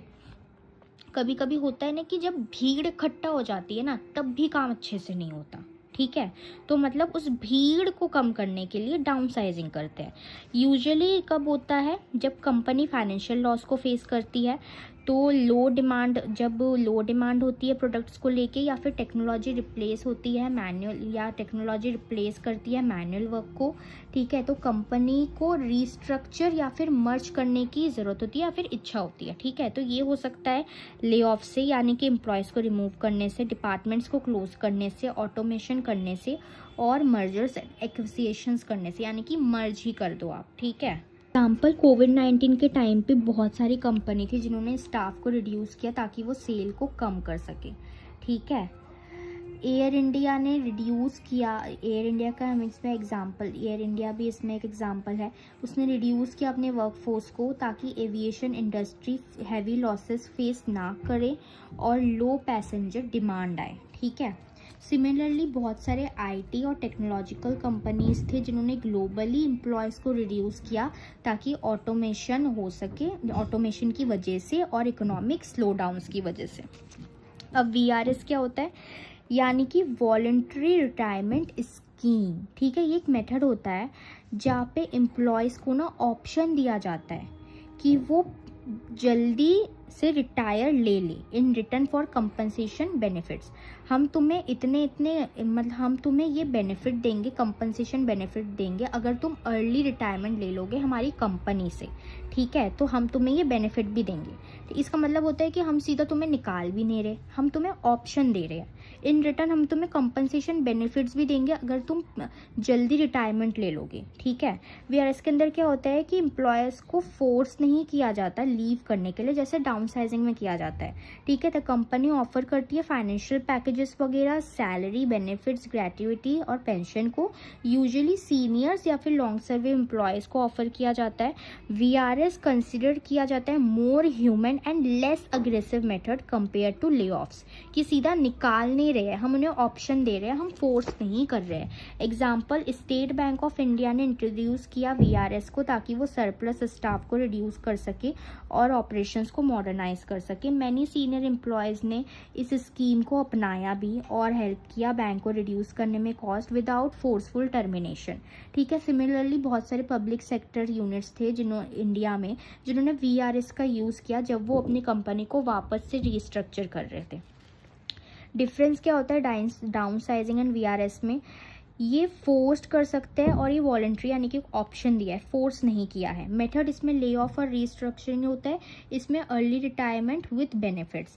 एम्प्लॉय चॉइस लिमिटेड होती है, इसमें एम्प्लॉय चूज करता है कि उसे एक्सेप्ट करना है या नहीं। इम्पैक्ट, ये बहुत सारे लोगों का कॉन्फिडेंट मोटिवेशन रिड्यूस कर सकता है, मोराल वो कर सकता है, और वीआरएस ज़्यादा वो एक्सेप्टेबल है। डाउनसाइजिंग ऑन वीआरएस बढ़ती जा रही है आज के टाइम पे। ऑटोमेशन और एआई रिप्लेस कर रहा है ट्रेडिशनल जॉब्स यानी कि मैनुअल जॉब्स को। ठीक है, ग्लोबल कंपटीशन बढ़ गया है, कॉस्ट को कट करने का प्रेशर आ गया है, इंडस्ट्री शिफ्ट्स हो रहे हैं जैसे कि डिजिटल बैंकिंग और ई कॉमर्स वगैरह हो रहा है अब मर्जर्स और रीस्ट्रक्चरिंग की वजह से, यानी कि कंपनी मर्ज हो रही है दूसरी कंपनी से। ऑर्गेनाइजेशन नाउ फोकस कर सकती है लीन मैनेजमेंट में और हायर प्रोडक्टिविटी पे, कि मैनेजमेंट में लोग भी कम है और प्रोडक्टिविटी ज़्यादा है। ठीक है, एडवांटेजेस, ऑपरेटिंग कॉस्ट रिड्यूस करता है, एफिशिएंसी बढ़ती है, रीस्ट्रक्चरिंग में हेल्प करता है, इनकरेज करता है यंगर वर्कफोर्स को। डिसएडवांटेजेस, एम्प्लॉय का मोराल जो है कम करता है, जॉब इनसिक्योरिटी बढ़ाता है, एक्सपीरियंस्ड स्टाफ का लॉस होता है और नेगेटिव कंपनी इमेज बनती है। तो ओवरऑल हमने क्या देखा कि downsizing VRS important workforce management strategy है जो कि ऑर्गेनाइजेशन यूज़ करती है इकोनॉमिक प्रेशर के टाइम पे एंड इंडस्ट्री ट्रांसफॉर्मेशन के टाइम पे। डाउनसाइजिंग रिड्यूस करती है एम्प्लॉयज़ को जल्दी से, वीआरएस एक ऑप्शन देती है और मोर एम्प्लॉय फ्रेंडली ऑप्शन है। आज के चेंजिंग बिजनेस एनवायरनमेंट की कंपनी को इस मेथड्स को यूज़ करना चाहिए लेकिन केयरफुली बैलेंस करना चाहिए कॉस्ट रिडक्शन को विद एम्प्लॉय वेलफेयर ताकि मेंटेन कर सके long term and growth stability को। अब emerging challenges of HRM, welfare, health, safety, social security, empowerment, work life balance, इन सबसे रिलेटेड क्या चैलेंजेस आते हैं। ठीक है, एचआरएम में तो इंट्रोडक्शन, आज के फास्ट चेंजिंग बिजनेस वर्ल्ड में एचआरएम बहुत सारे न्यू चैलेंजेस फेस कर रहा है ग्लोबलाइजेशन की वजह से, डिजिटल ट्रांसफॉर्मेशन की वजह से, रिमोट वर्क और चेंजिंग एम्प्लॉय एक्सपेक्टेशन की वजह से। HR manager must focus not only on hiring and training, उसको सिर्फ हायरिंग और ट्रेनिंग में फोकस नहीं करना चाहिए लेकिन एम्प्लॉय के welfare, health, safety, social security, empowerment और वर्क लाइफ बैलेंस में भी ध्यान देना चाहिए। ये areas have become very important for organisation success. सबसे पहले एम्प्लॉय वेलफेयर देख लेते हैं। तो यानी कि इसका मतलब है एम्प्लॉय वेलफेयर का मतलब होता है कि फैसिलिटीज़ और सर्विसेज प्रोवाइड करना एम्प्लॉयज़ को बाय ऑर्गेनाइजेशन ताकि एम्प्लॉय की कंफर्ट और वेलबींग इम्प्रूव हो सके। ये इंक्लूड करता है canteen facilities, transportation, rest rooms देना, रिक्रिएशनल एक्टिविटीज़ कराना, ठीक है, यानी कि फ्रेश हो सके उनका मूड, और इंश्योरेंस बेनिफिट्स वगैरह देना। ठीक है, चैलेंज क्या होता है कि आज जो एम्प्लॉयज़ बेटर बेनिफिट्स एक्सपेक्ट करते हैं बियॉन्ड सैलरी। ठीक है, सैलरी से भी सैलरी से भी बहुत ही बड़ी चीज़ है जो उन्हें चाहिए होती है, ठीक है, जैसे कि रिकॉग्निशन वगैरह। कंपनी को प्रोवाइड करना चाहिए मॉडर्न वेलफेयर फैसिलिटीज़ ताकि वो रिटेन कर सके टैलेंट को और अट्रैक्ट कर सके। Example, Infosys campus facilities provide करते हैं जैसे कि जिम, हेल्थ केयर सेंटर और रिक्रिएशनल स्पेसेस ताकि वो एम्प्लॉय के वेलफेयर को इम्प्रूव कर सके। अब हेल्थ मैनेजमेंट, इसका मतलब होता है यानी कि फिजिकल और मेंटल वेलबींग रखना एम्प्लॉयज़ की, ठीक है, दोनों की बात हो रही है। Challenge, work stress, long screen time, remote work, isolation, burnout. तो एचआर को फोकस करना चाहिए मेंटल हेल्थ प्रोग्राम्स में काउंसलिंग और स्ट्रेस मैनेजमेंट वर्कशॉप्स के लिए। गूगल ऑफर करता है मेंटल हेल्थ सपोर्ट प्रोग्राम्स को और वेलनेस इनिशिएटिव को एम्प्लॉयज़ के लिए। वर्क प्लेस सेफ्टी का मतलब कि यानी कि सेफ्टी मीन्स एम्प्लॉयज़ को प्रोटेक्ट करना एक्सीडेंट्स या किसी भी परेशानी से जो कि उसे वर्क प्लेस में फेस करनी पड़ रही है। क्या चैलेंजेस आते हैं? Industrial accident, cyber security risk हो जाता है आईटी सेक्टर्स में, रिमोट वर्क, डेटा सिक्योरिटी, जो कि घर से काम कर रहे हैं वो डेटा सिक्योरिटी या कि नहीं है, पैंडेमिक रिलेटेड हेल्थ रिस्क, ठीक है। एचआर को इंश्योर करना चाहिए सेफ्टी ट्रेनिंग और strict safety policies. Example, Tata steel follow करता है स्ट्रिक्ट इंडस्ट्रियल सेफ्टी स्टैंडर्ड को ताकि वर्क प्लेस एक्सीडेंट रिड्यूस हो सके। देन सोशल सिक्योरिटी क्या है? सोशल सिक्योरिटी यानी कि फाइनेंशियल प्रोटेक्शन प्रोवाइड करना एम्प्लॉयज़ को, like provident fund, pension, gratuity, then medical insurance. Challenge क्या आता है? गिग वर्कर्स या फिर कॉन्ट्रैक्ट एम्प्लॉयज़ लैक कर जाते हैं सोशल सिक्योरिटी बेनिफिट्स के लिए, ठीक है। एचआर को डिज़ाइन करना चाहिए इंक्लूसिव पॉलिसीज़ उनके लिए। इंडिया में स्कीम्स जैसे कि ईपीएफ और ईएसआईसी हेल्प करता है प्रोवाइड करने में सिक्योरिटी टू वर्कर्स, ठीक है। एम्प्लॉय एम्पावरमेंट, इसका मतलब होता है यानी कि एम्प्लॉयज़ को अथॉरिटी, रिस्पॉन्सिबिलिटी और डिसीजन मेकिंग पावर देना। चैलेंज क्या होता है? आज के मॉडर्न ऑर्गेनाइजेशन में एम्प्लॉयज़ को डिसीजंस में पार्टिसिपेशन चाहिए।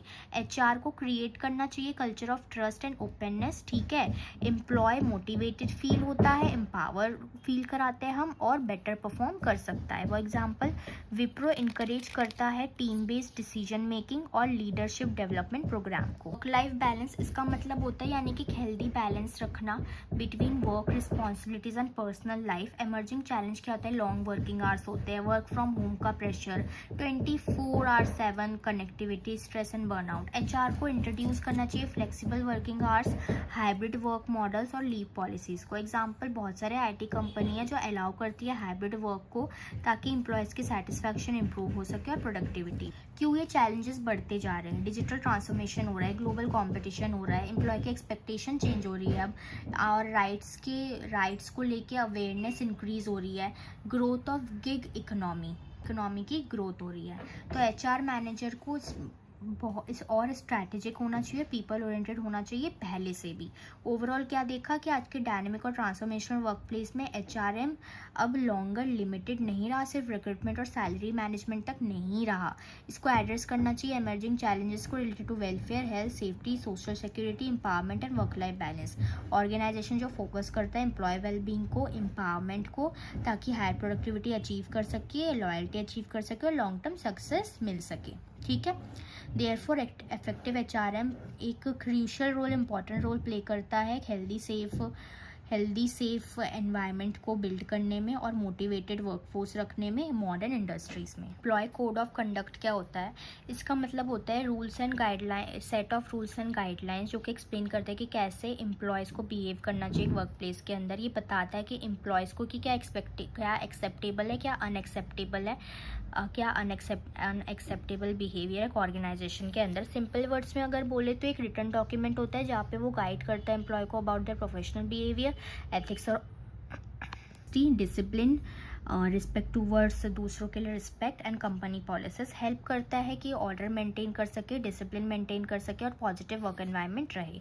ऑब्जेक्टिव क्या रहता है? डिसिप्लिन मेंटेन करके रखना ऑर्गेनाइजेशन में, एथिकल बिहेवियर को प्रमोट करना, कंपनी की रेपुटेशन को प्रोटेक्ट करना, ठीक है। एक सेफ और रिस्पेक्टफुल वर्क प्लेस को क्रिएट करना, इंश्योर करना लीगल कंप्लायंस को। मेन एलिमेंट्स क्या होता है? प्रोफेशनल बिहेवियर, ठीक है। एम्प्लॉयज़ को प्रोफेशनली बिहेव करना चाहिए with their colleagues, customer and managers. उनको अवॉइड करना चाहिए रूड या inappropriate behaviour. Honesty and integrity, employees को फ्रॉड वगैरह इंगेज नहीं करना चाहिए, करप्शन इंगेज नहीं करना चाहिए, और misuse of company resources, company के रिसोर्सेज का गलत इस्तेमाल नहीं करना चाहिए।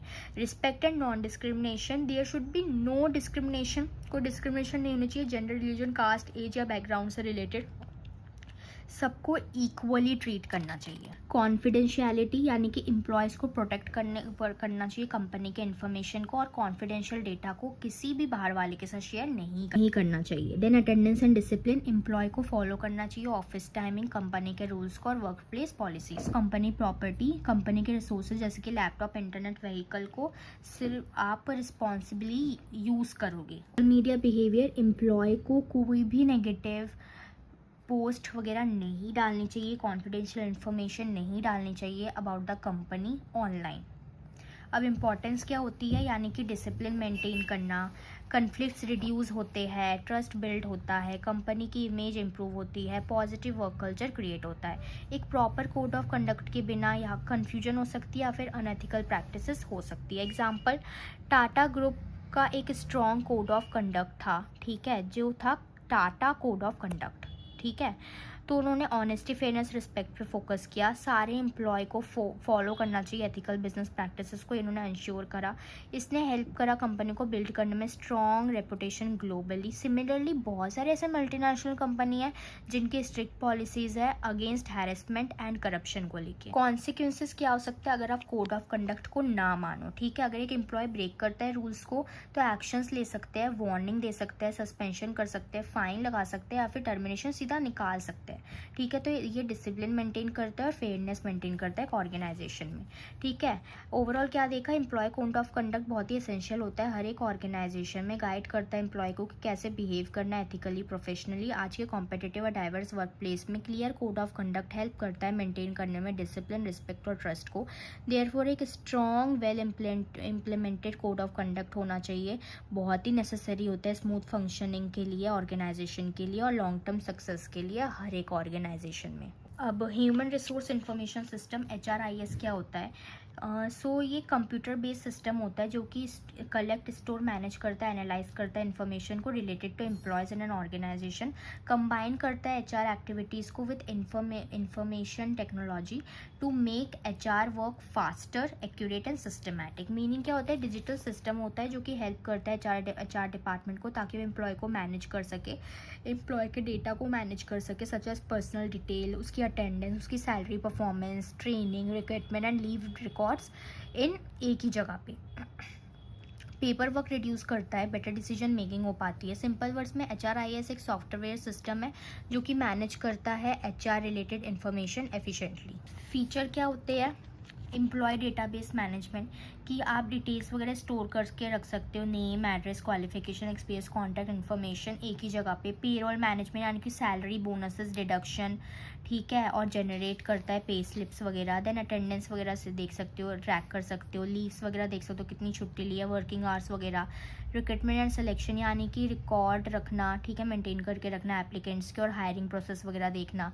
ट्रेनिंग एंड डेवलपमेंट रिकॉर्ड्स यानी कि एम्प्लॉय के ट्रेनिंग प्रोग्राम को ट्रैक करना और स्किल डेवलपमेंट देखना। मैनेजमेंट यानी कि अप्रेजल रिपोर्ट्स वगैरह स्टोर करना, परफॉर्मेंस रेटिंग्स वगैरह। रेशन यानी कि HR रिपोर्ट्स वगैरह प्रोवाइड करना फॉर मैनेजमेंट डिसीजन। ऑब्जेक्टिव क्या होता है कि एक्यूरेट एम्प्लॉय रिकॉर्ड्स को मेंटेन करता है, पेपर वर्क को रिड्यूस करता है, मैनुअल एरर्स नहीं होते हैं, टाइम और कॉस्ट सेव करता है, इंप्रूव करता है कम्युनिकेशन को ऑर्गेनाइजेशन में, सपोर्ट करता है स्ट्रैटेजिक एंड HR प्लानिंग को। एडवांटेजेस क्या होते हैं, टाइम एंड एफर्ट्स बच जाते हैं, एफिशिएंसी और प्रोडक्टिविटी बढ़ती है, accurate and updated information provide कर सकते हैं, डिसीजन मेकिंग इंप्रूव होता है, डेटा सिक्योरिटी इंश्योर होती है और वर्कफोर्स प्लानिंग में हेल्प करता है। एग्जाम्पल हमारा TCS का यूज़ करता है HRIS सॉफ्टवेयर को ताकि थाउजेंड्स ऑफ एम्प्लॉयज़ को मैनेज कर सके। ये सिस्टम रिकॉर्ड करता है एम्प्लॉय के अटेंडेंस, कैलकुलेट करता है सैलरी ऑटोमेटिकली, ट्रैक करता है प्रमोशन, स्टोर परफॉर्मेंस रिपोर्ट्स।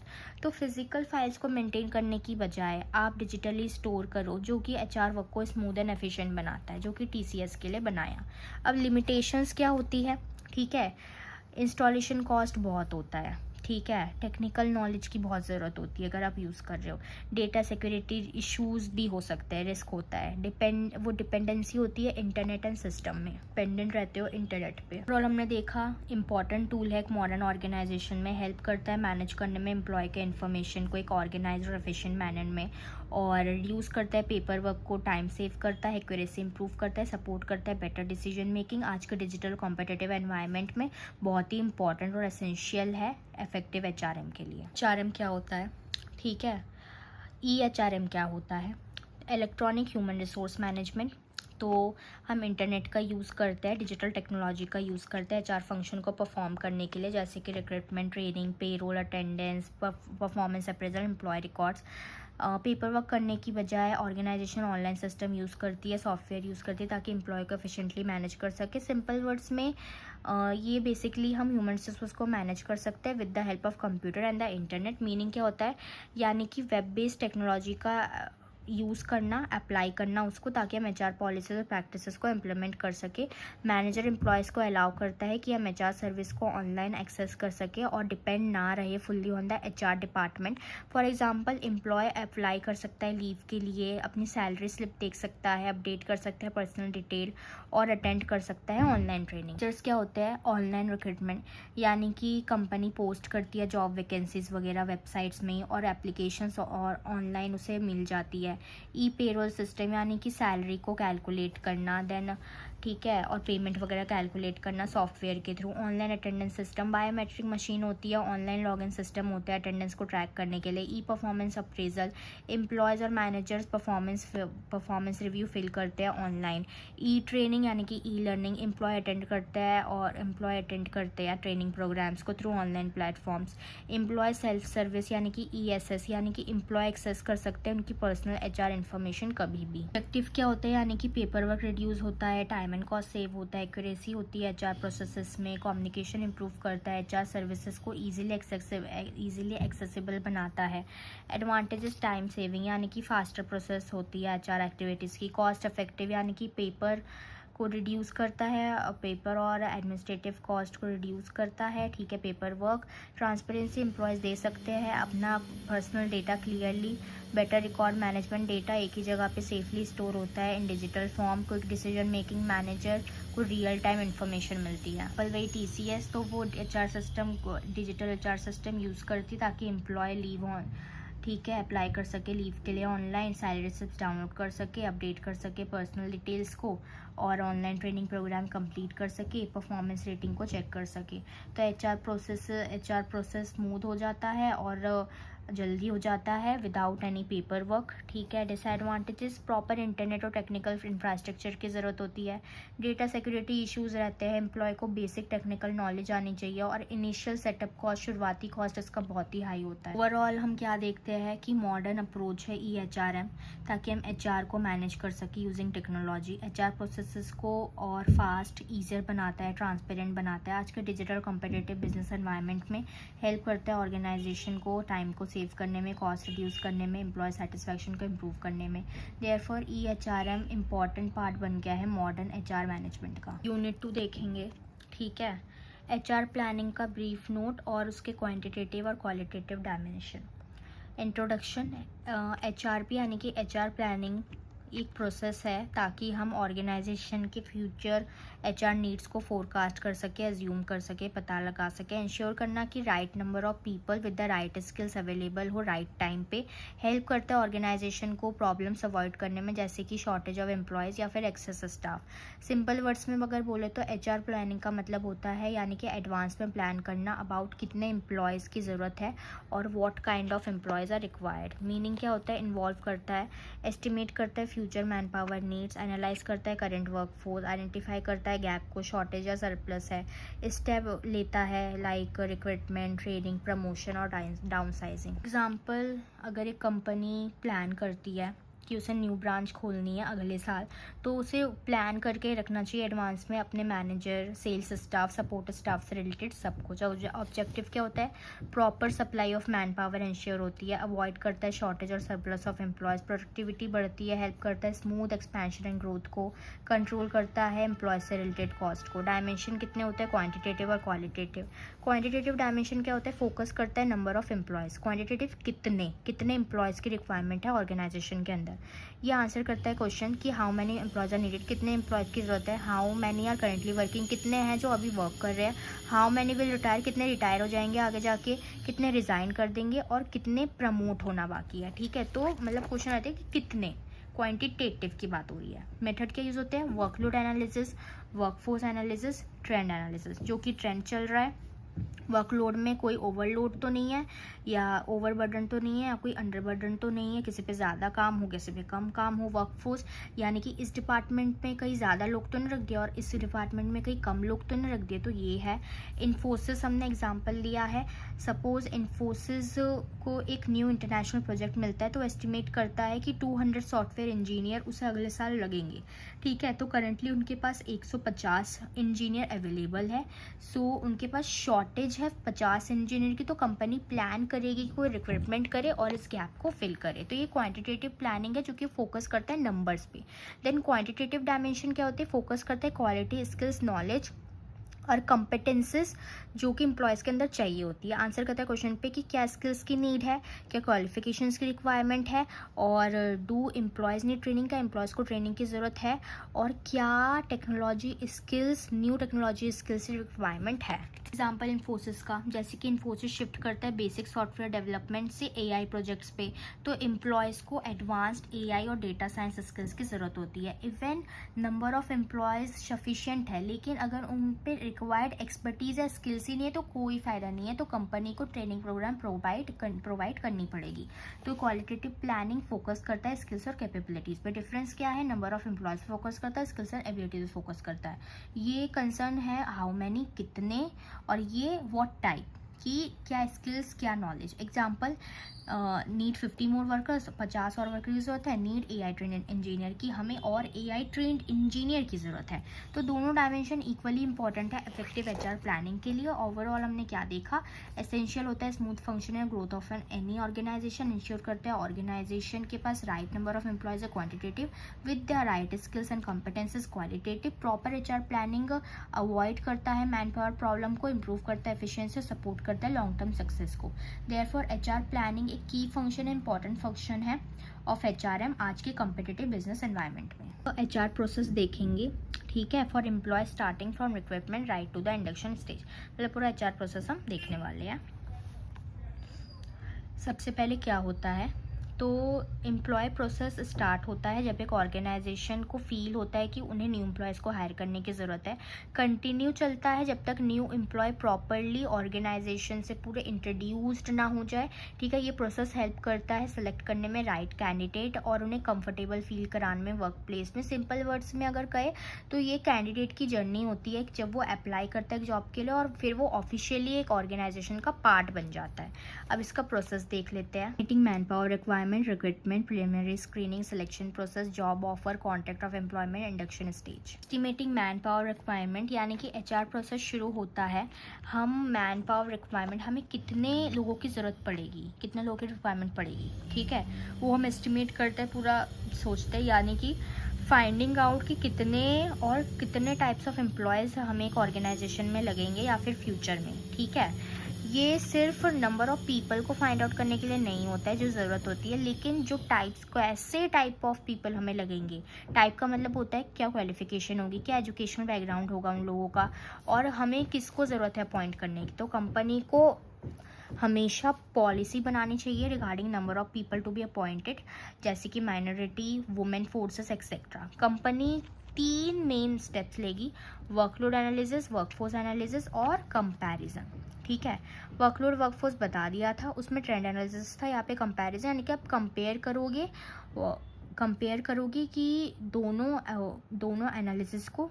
ठीक है, या अगर ओवर स्टाफिंग होगी तो हमें रिमूव करने पड़ेंगे, अगर अंडर स्टाफिंग होगी तो हमें अपॉइंट करने पड़ेंगे लोगों को। हमारा रिक्रूटमेंट यानी कि प्रोसेस होता है सर्च करने का प्रोस्पेक्टिव कैंडिडेट, ठीक है, जो चाह रहे हैं अप्लाई करना, फिर स्टिमुलेट करना ताकि वो मतलब एडवर्टीजमेंट के थ्रू उन्हें स्टिमुलेट करना, आकर वो मतलब अट्रैक्ट करना ताकि वो जॉब के लिए अप्लाई करे। जब वो after assessing the number and type of employees हुआ the manager tries that more and more people should apply for the job. वो कोशिश करते हैं कि ज़्यादा से ज़्यादा लोग अप्लाई करें जॉब के लिए ऑर्गेनाइजेशन में ताकि उन्हें ज़्यादा चॉइसेस मिल सके और बेटर कैंडिडेट सेलेक्ट कर सके। बेसिकली एक पॉजिटिव प्रोसेस है। प्रिलिमिनरी स्क्रीनिंग यानी कि ये एलिमिनेट करने के लिए होता है अनक्वालिफाइड और मिसफिट कैंडिडेट्स को जो कि रिक्रूटमेंट हुई थी, जिन्होंने अप्लाई किया था उनमें से, based on there information supplied in application form. Selection यानी कि मोस्ट सुटेबल बंदे को चूज़ करना उस जॉब पोजीशन के लिए। सिलेक्शन डन होता है through a process which involve test, interviews वगैरह से सिलेक्ट करना best among the available, enhance करना उनका self esteem of selected candidate. लेकिन एक नेगेटिव प्रोसेस होता है क्योंकि रिक्रूटमेंट में जो मिसफिट कैंडिडेट को निकाल दिया जाता है वो डीमोटिवेट हो जाता है, ठीक है। अब जॉब ऑफर, द एप्लीकेंट जो मेडिकल टेस्ट वगैरह क्लियर कर देते हैं उन्हें जॉब ऑफर दिया जाता है थ्रू लेटर ऑफ अपॉइंटमेंट। इस लेटर में डेट ऑफ ज्वाइनिंग होती है, टर्म्स एंड कंडीशन होती है ऑफ द जॉब और मेंशन वगैरह होता है, ठीक है। जनरली रीजनेबल टाइम दिया होता है कैंडिडेट को कि उन्हें कब ऑर्गेनाइजेशन को ज्वाइन करना है। कॉन्ट्रैक्ट ऑफ एम्प्लॉयमेंट यानी कि जब कैंडिडेट एक्सेप्ट करते हैं जॉब ऑफर तो उन्हें कॉन्ट्रैक्ट ऑफ एम्प्लॉयमेंट साइन करने के लिए दिया जाता है। जब वो उसको साइन कर देते हैं तो कैंडिडेट एक्सचेंज करता है सर्टेन डॉक्यूमेंट्स को, ठीक है। कॉमन कंटेंट्स होते हैं कॉन्ट्रैक्ट एम्प्लॉयमेंट के, जैसे कि जॉब टाइटल, ड्यूटीज़ क्या होगी, रिस्पॉन्सिबिलिटीज़ क्या होगी, आवर्स ऑफ वर्क क्या होंगे, लीव रूल्स क्या होंगे। इंडक्शन स्टेज मतलब यानी कि ओरिएंटेशन प्रोग्राम, ठीक है। फाइनल स्टेज होती है यानी कि इंट्रोड्यूस कराना न्यू एम्प्लॉयज़ के साथ और ऑर्गेनाइजेशन के साथ। इसमें होता है यानी कि कंपनी के हिस्ट्री और कल्चर के बारे में इंट्रोड्यूस कराना, रूल्स एंड पॉलिसीज़ के बारे में बताना, ठीक है। टीम मेंबर्स को इंट्रोड्यूस कराना, ओवरव्यू कराना अपनी जॉब रिस्पॉन्सिबिलिटीज़ वगैरह, वर्क इसका पूरा टूर कराना। Example, on the first day HDFC bank conduct करता है ओरिएंटेशन सेशन एक्सप्लेन करते हुए अपनी वैल्यूज़, वर्क कल्चर और कस्टमर सर्विस स्टैंडर्ड को। इंडक्शन हेल्प करता है एम्प्लॉयज़ को कंफर्टेबल कॉन्फिडेंट फील कराने में अपने न्यू रोल्स से लेके, ठीक है।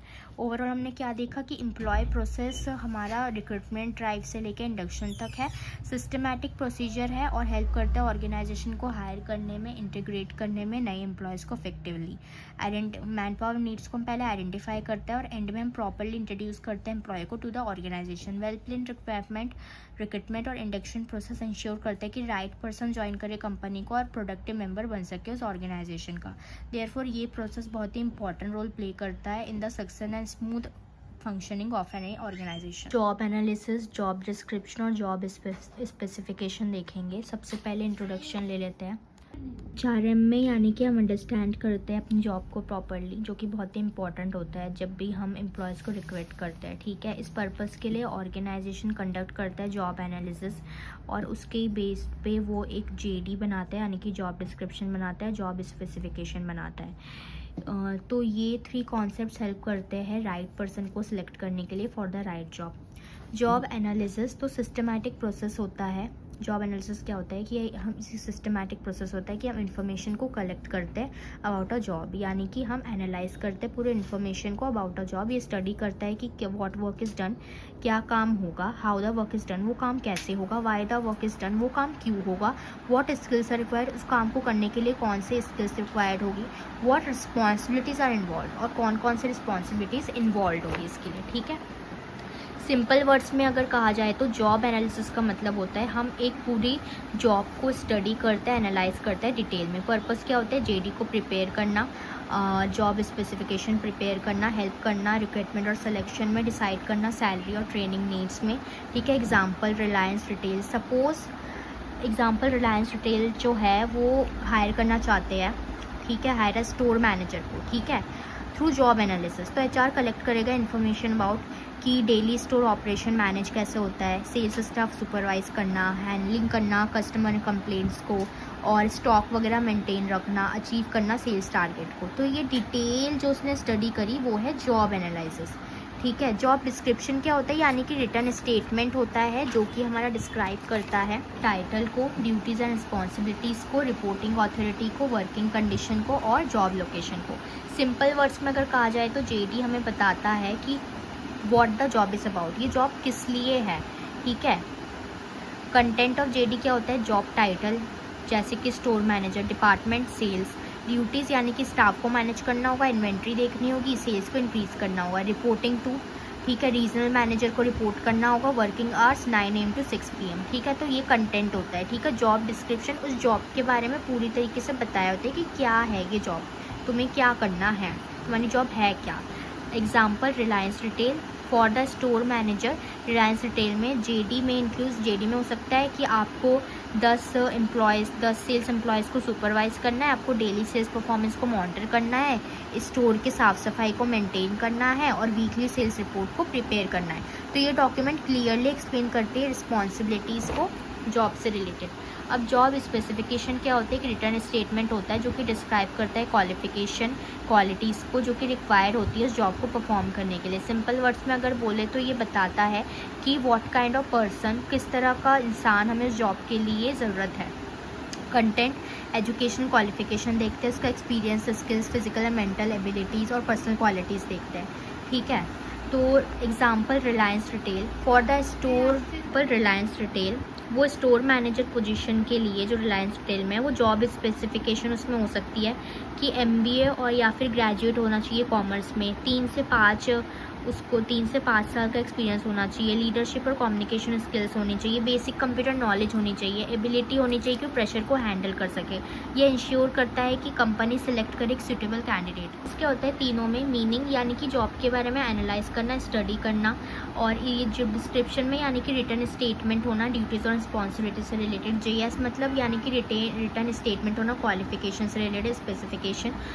फोकस जॉब डिटेल पे फोकस करता है, व्हाट वर्क इज़ डन, क्या काम करेंगे, who can do the work, कौन करेगा ये काम। आउटकम होता है इन्फॉर्मेशन कलेक्ट करता है, एक्सप्लेन करता है रिस्पॉन्सिबिलिटी, एक्सप्लेन करता है रिक्वायर्ड क्वालिटीज़। कंक्लूजन, जो ये तीनों क्लोजली रिलेटेड होते हैं एक दूसरे से, बहुत ही इंपॉर्टेंट होते हैं HRM में।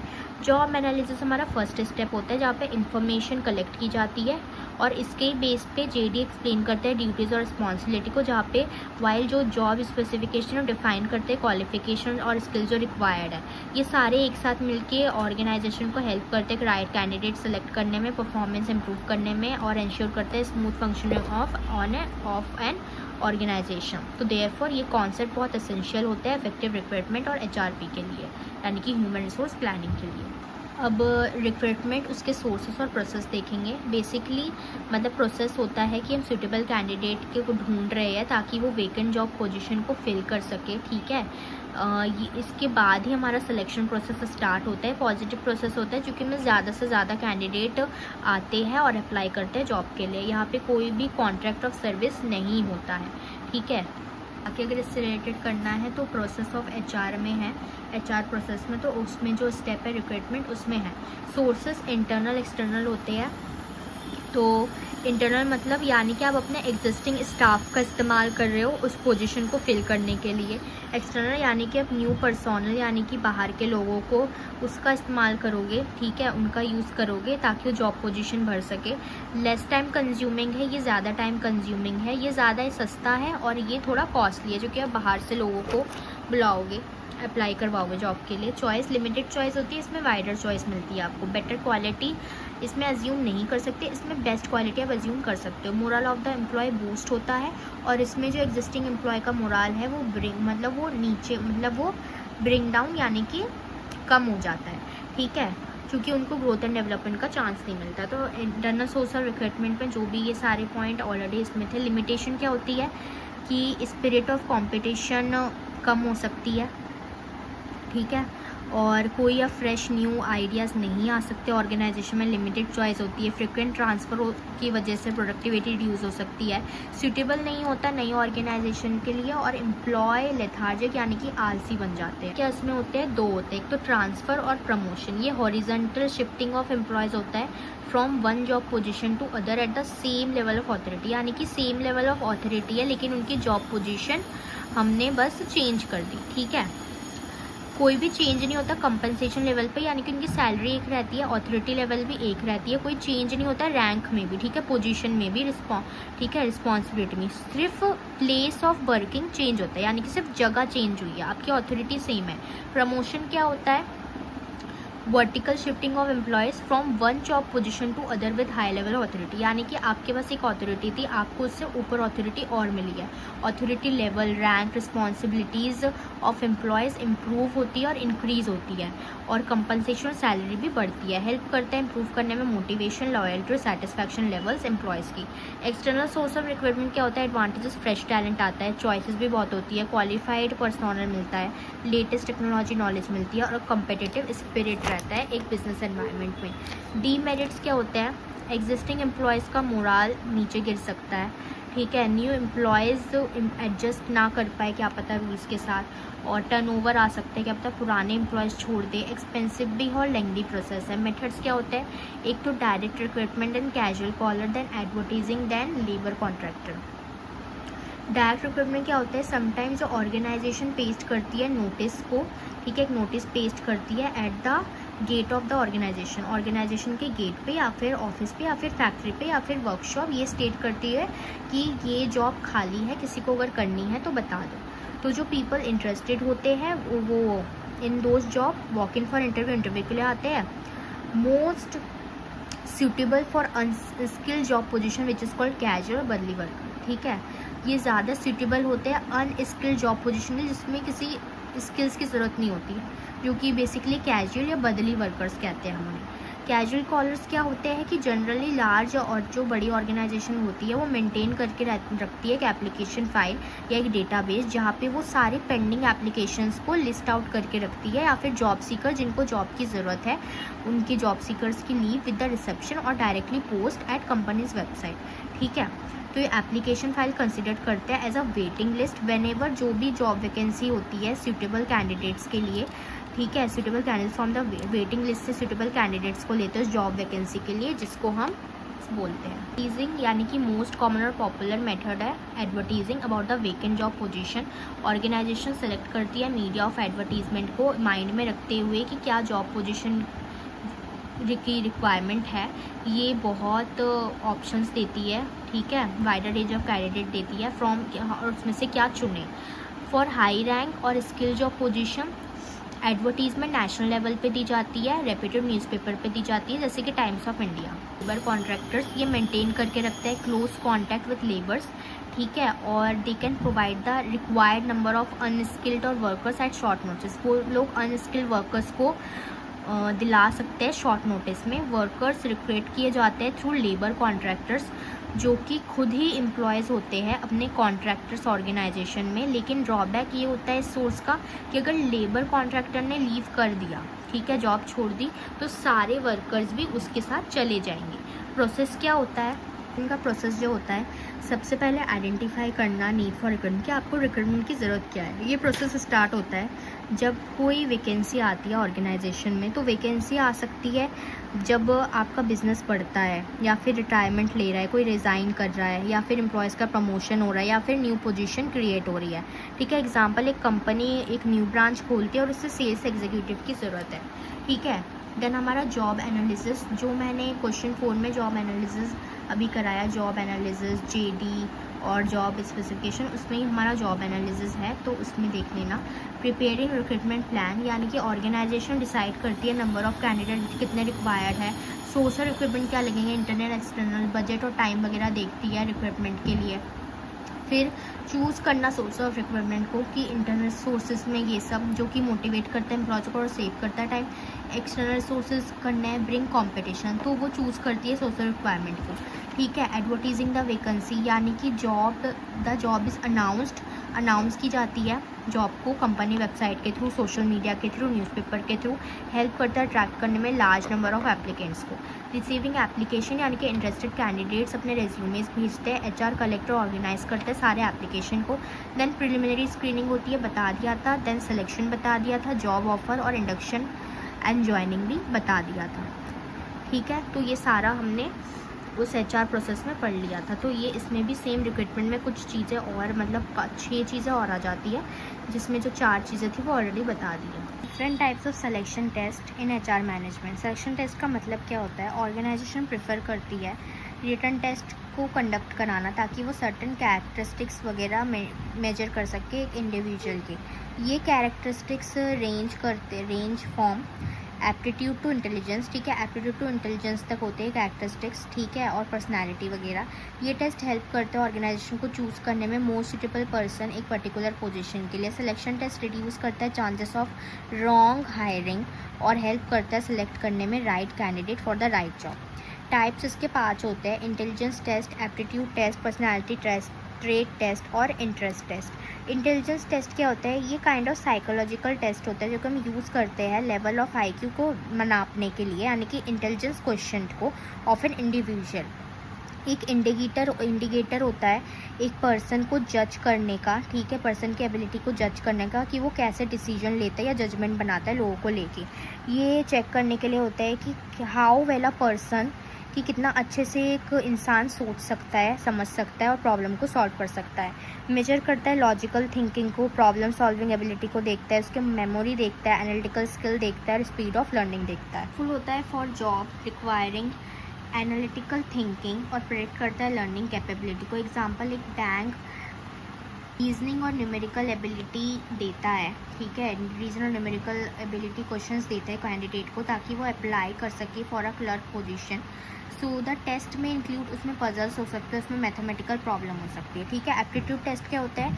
ये कंडक्ट किया जाता है फाइंड आउट करने के लिए कि एक लर्निंग पोटेंशियल, कि वो एक न्यू जॉब के बारे में कितना जल्दी लर्न कर सकता है, ठीक है, अडेप्ट कर सकता है, ठीक है। वो कैंडिडेट में देखा जाता है कि क्विकली एक कैंडिडेट कैसे लर्न कर सकता है स्किल्स और न्यू मेथड्स को, ठीक है। हेल्प करता है समझने में कि कैसे कैंडिडेट परफॉर्म करता है फ्यूचर में। टाइप्स, न्यूमेरिकल एप्टीट्यूड होता है, वर्बल एप्टीट्यूड देख सकते हैं, उसका मैकेनिकल एप्टीट्यूड दे सकते हैं, क्लरिकल एप्टीट्यूड दे सकते हैं। प्रेडिक्ट करता है फ्यूचर परफॉर्मेंस को, यूज़फुल होता है फ्रेशर्स के लिए।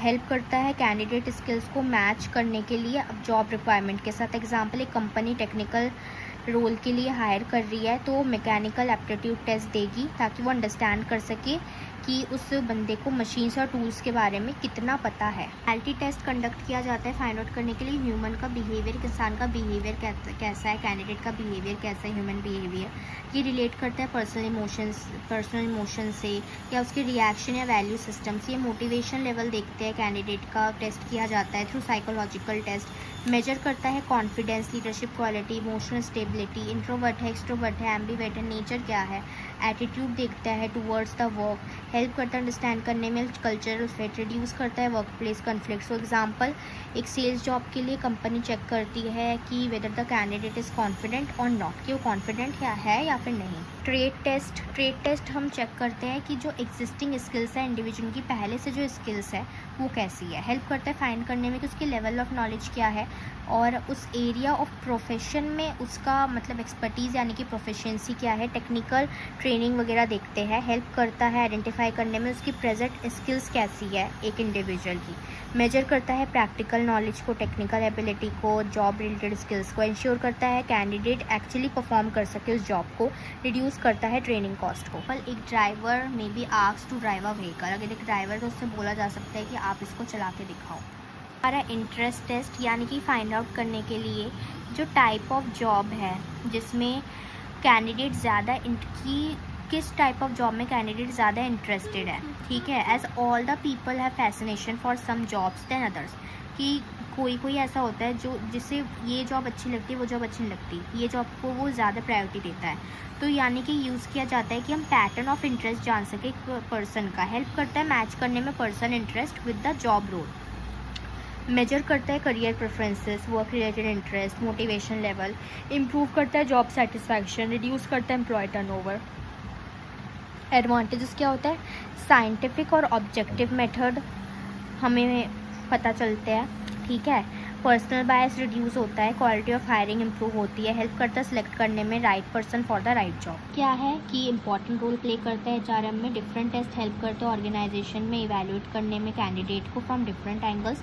ये टेस्ट इंश्योर करते हैं कि मोस्ट सुटेबल और कैपेबल पर्सन सेलेक्ट हो जॉब के लिए। देयरफॉर एक प्रॉपर सिलेक्शन टेस्ट बहुत ज़रूरी है, जो कि इंक्रीज़ करता है ऑर्गेनाइजेशन की एफिशिएंसी को, एम्प्लॉय के सेटिस्फैक्शन को, और ओवरऑल सक्सेस वगैरह भी होता है। सिलेक्शन प्रोसेस, टेक्निक और टूल्स क्या होते हैं? तो सिलेक्शन बेसिकली प्रोसेस होता है कि आप मोस्ट सुटेबल कैंडिडेट चुन रहे हो पूरे मतलब थाउजेंड्स ऑफ एप्लीकेंट्स से, ठीक है।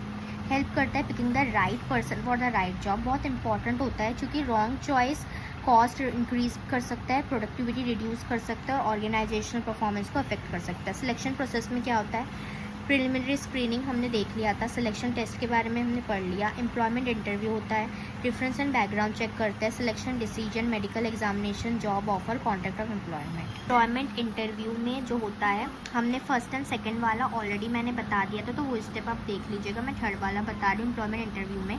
So basically final interview conduct होता है, पैनल ऑफ एक्सपर्ट्स बैठते हैं, ठीक है। तो जो कंसल्टेंट्स जो स्पेशलाइज्ड होते हैं एक पर्टिकुलर फील्ड में, वो क्वेश्चंस पूछते हैं कैंडिडेट से ताकि वो उसकी प्रोफेशनल स्पेशलाइज्ड नॉलेज को टेस्ट कर सके रिलेटेड टू द जॉब। इसके बहुत सारे एडवांटेजेस है ओवर रिटन टेस्ट, ठीक है। आप फाइंड आउट कर सकते हो उसका कॉन्फिडेंस लेवल क्या है कैंडिडेट का, अलॉन्ग विथ प्रोफेशनल नॉलेज। ये चांस देता है कैंडिडेट को क्लैरिफाई करने में उसकी क्वेरीज वगैरह regarding salary and working condition. References और बैकग्राउंड, ठीक है। एप्लीकेशन फॉर्म में जो कैंडिडेट को पूछा जाता है कि आप 2 रेफरेंसेज दो, क्योंकि कैंडिडेट अगर क्वालिफाई कर जाता है इंटरव्यू के लिए तो ऑर्गेनाइजेशन प्रेफर करती है कि वो उसके references about the personal character of candidate को चेक करे, ठीक है। ऑर्गेनाइजेशन क्रॉस चेक कर सकती है इन्फॉर्मेशन को जो भी कैंडिडेट रेफरेंस देता है उससे। डिसीजन, कैंडिडेट जो टेस्ट पास कर जाता है, इंटरव्यू और रेफरेंस चेक वगैरह पास कर जाता है, जो तो are include in selection test. तो मैनेजर सेलेक्ट करता है मोस्ट सुटेबल कैंडिडेट को फ्रॉम द लिस्ट और सिलेक्शन से पहले वो कंसर्न्ड मैनेजर को कंसिडर करता है, ठीक है, उसका पॉइंट ऑफ व्यू लेता है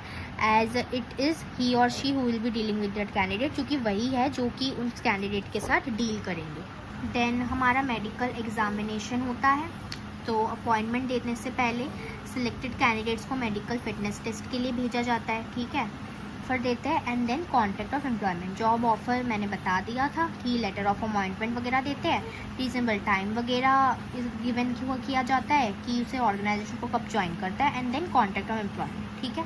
सिलेक्शन टेक्निक्स एंड टूल्स क्या होते हैं? प्रिलिमिनरी स्क्रीनिंग, ठीक है। टेक्निक्स, एप्लीकेशन फॉर्म वगैरह देना, यानी कि स्ट्रक्चर्ड फॉर्म होता है जो कि कैंडिडेट फिल करता है, containing personal detail, education, experience, skills. Example, एक बैंक पूछ सकता है कैंडिडेट से कि वो ऑनलाइन एप्लीकेशन फॉर्म भरे एग्जाम में अपीयर होने से पहले, ठीक है। स्टैंडर्डाइज्ड इन्फॉर्मेशन प्रोवाइड करता है, इजी कंपैरिजन रहता है ऑफ कैंडिडेट। सिलेक्शन टेस्ट के बारे में हमने पढ़ लिया था, ये भी टेक्निक्स एंड टूल्स है। Interview, face to face conversation करना between the interview and candidate और उसकी नॉलेज, कॉन्फिडेंस, कम्युनिकेशन स्किल्स देखने के लिए एम्प्लॉय की। और टाइप्स क्या होते हैं इंटरव्यू के टाइप्स? जो स्ट्रक्चर्ड इंटरव्यू होता है, अनस्ट्रक्चर्ड इंटरव्यू होता है, पैनल इंटरव्यू होता है, स्ट्रेस इंटरव्यू होता है, ठीक है। स्ट्रक्चर्ड में पूरा मतलब एक स्ट्रक्चर्ड है, ठीक है, एक और फिर अनस्ट्रक्चर्ड है, ठीक है। पैनल में जो एक्सपर्ट्स बैठे होते हैं। स्ट्रेस में मतलब बहुत ही स्ट्रेस का माहौल है कि मतलब 5 की मतलब 1-2 बंदे बैठे हुए हैं और सामने इंटरव्यू है एंड उससे मतलब ऐसे ट्रिकी क्वेश्चंस पूछे जाते हैं जैसे कि आपने यूपीएससी वगैरह में देखा होगा, ठीक है। अब ये स्ट्रक्चर्ड वाला फॉर्मल में होता है एंड स्ट्रक्चर्ड वाला आई थिंक इनफॉर्मल में होता है। तो डायरेक्ट इंटरेक्शन हो जाता है इससे। जज, पर्सनैलिटी जज कर सकते हो, कम्युनिकेशन वगैरह। एग्जाम्पल, मार्केटिंग जॉब के लिए एचआर क्वेश्चन पूछ सकते हैं अबाउट प्रीवियस एक्सपीरियंस उसका क्या था और प्रॉब्लम सॉल्विंग एबिलिटी वगैरह। अब जीडी, ग्रुप डिस्कशन, ठीक है। ग्रुप ऑफ कैंडिडेट डिस्कस करता है एक टॉपिक को ताकि वो लीडरशिप, कम्युनिकेशन और टीम वर्क को इवैल्यूएट कर सके। लीडरशिप और टीम वर्क देखी जाती है। यूजफुल होता है मैनेजर पोजीशन के लिए। एग्जांपल, कैंडिडेट को पूछा जा सकता है कि आप डिस्कस करो impact of digital marketing in India. Then references and background, जो मैंने बताया, medical examination, job offer, finance selection. तो टूल्स और टेक्निक्स में भी मोस्टली वही है, ठीक है। और जो मैंने बताया ये और क्या देखा, ऑर्गेनाइजेशन को हेल्प करता है चूज करने में most suitable candidate in a systematic and fair manner. Tools ensure किए जाते हैं प्रॉपर इवैल्यूएशन कैंडिडेट्स के लिए। प्रॉपर सिलेक्शन प्रोसेस इंक्रीज करता है एफिशिएंसी, एम्प्लॉयज टर्नओवर रिड्यूस करता है, कंट्रीब्यूट करता है to organisation success. Therefore selection एक क्रूशियल फंक्शन है एचआरएम का। इंडक्शन एंड ओरिएंटेशन क्या होता है? इंडक्शन का मतलब होता है यानी कि प्रोसेस होता है इंट्रोड्यूस करने का कि आप न्यू एम्प्लॉय को ऑर्गेनाइजेशन से इंट्रोड्यूस कराओ। हेल्प करता है एम्प्लॉय को अंडरस्टैंड करने में कि कंपनी के rules and policies, culture, work environment क्या है। ये ये कंडक्ट किया जाता है जब एक एम्प्लॉय ऑर्गेनाइजेशन ज्वाइन कर लेता है, और ये न्यू एम्प्लॉय को कंफर्टेबल फील कराने में मदद करता है, कॉन्फिडेंट फील कराने में मदद करता है वर्क प्लेस में। ओरिएंटेशन ये पार्ट होता है इंडक्शन का पार्ट होता है, मेनली फोकस करता है कि आप एम्प्लॉयज़ को उसके job role, department, colleagues, immediate work responsibilities से इंट्रोड्यूस कराओ। सिंपल वर्ड्स में इंडक्शन मतलब होता है कि ऑर्गेनाइजेशन से इंट्रो करा रहे हो, ओरिएंटेशन मतलब होता है कि आप जॉब से इंट्रो करा रहे हो। ऑब्जेक्टिव क्या होता है इंडक्शन और ओरिएंटेशन का? ताकि आप न्यू एम्प्लॉय को वेलकम कर सको, कंपनी पॉलिसी एंड रूल्स को एक्सप्लेन कर सको, जॉब ड्यूटीज एंड रिस्पॉन्सिबिलिटीज़ को इंट्रोड्यूस कर सको, और फियर और कन्फ्यूजन रिड्यूस कर सको, और एम्प्लॉय को कॉन्फिडेंस और मोटिवेशन को बढ़ा सको। स्टेप्स क्या होते हैं? सबसे पहले वेलकम सेशन रखते हैं, ठीक है, जो एचआर डिपार्टमेंट वेलकम करता है न्यू एम्प्लॉय को और एक पूरा ब्रीफ देता है about the company. Example, HR explain करता है कंपनी की history, mission and vision and values. Intro to policies and rules, employee को बताया जाता है working hours, leave policy, code of conduct, salary structure, safety rules के बारे में। इसकी वजह से डिसिप्लिन एंड क्लैरिटी रहती है। Then intro to department and colleagues, यानी कि न्यू एम्प्लॉय को इंट्रोड्यूस किया जाता है टीम मेंबर से, सुपरवाइजर से, डिपार्टमेंट हेड से। हेल्प करता है बिल्ड करने में गुड वर्किंग रिलेशनशिप को। Explanation of job role, manager explain करता है डेली टास्क को, परफॉर्मेंस एक्सपेक्टेशन को, रिपोर्टिंग स्ट्रक्चर को, टारगेट एंड रोल्स को। एग्जांपल, एक सेल एग्जीक्यूटिव इज उसे इन्फॉर्म किया जाता है about the sales target and reporting methods. Play store, यानी कि एम्प्लॉय को दिखाया जाता है ऑफिस लेआउट, ठीक है, cafeteria, rest rooms, emergency exits वगैरह। ये एम्प्लॉय को कंफर्टेबल फील कराता है वर्क प्लेस में। गाइडेंस, बेसिक ट्रेनिंग प्रोवाइड की जाती है ताकि एम्प्लॉय टास्क को अच्छे से परफॉर्म कर सके। एग्जाम्पल, न्यू सॉफ्टवेयर एम्प्लॉय जो है इसको ट्रेन किया जाता है about the company software systems. इसके क्या होती है? एम्प्लॉय की एंग्जाइटी दूर होती है, जॉब सेटिस्फैक्शन इंक्रीज होती है, परफॉर्मेंस इंप्रूव होता है, एम्प्लॉय टर्नओवर रिड्यूस होता है, पॉजिटिव एटीट्यूड होता है ऑर्गेनाइजेशन को लेके। एक प्रॉपर इंडक्शन और एम्प्लॉयज़ के बिना एम्प्लॉयज़ कन्फ्यूज, स्ट्रेस्ड और डिमोटिवेटेड फील कर सकता है। एग्जाम्पल, एक बैंक हायर करता है न्यू कस्टमर रिलेशनशिप ऑफिसर को, तो फर्स्ट डे पे एचआर वेलकम करता है एम्प्लॉय को, एक्सप्लेन करता है बैंक पॉलिसीज़।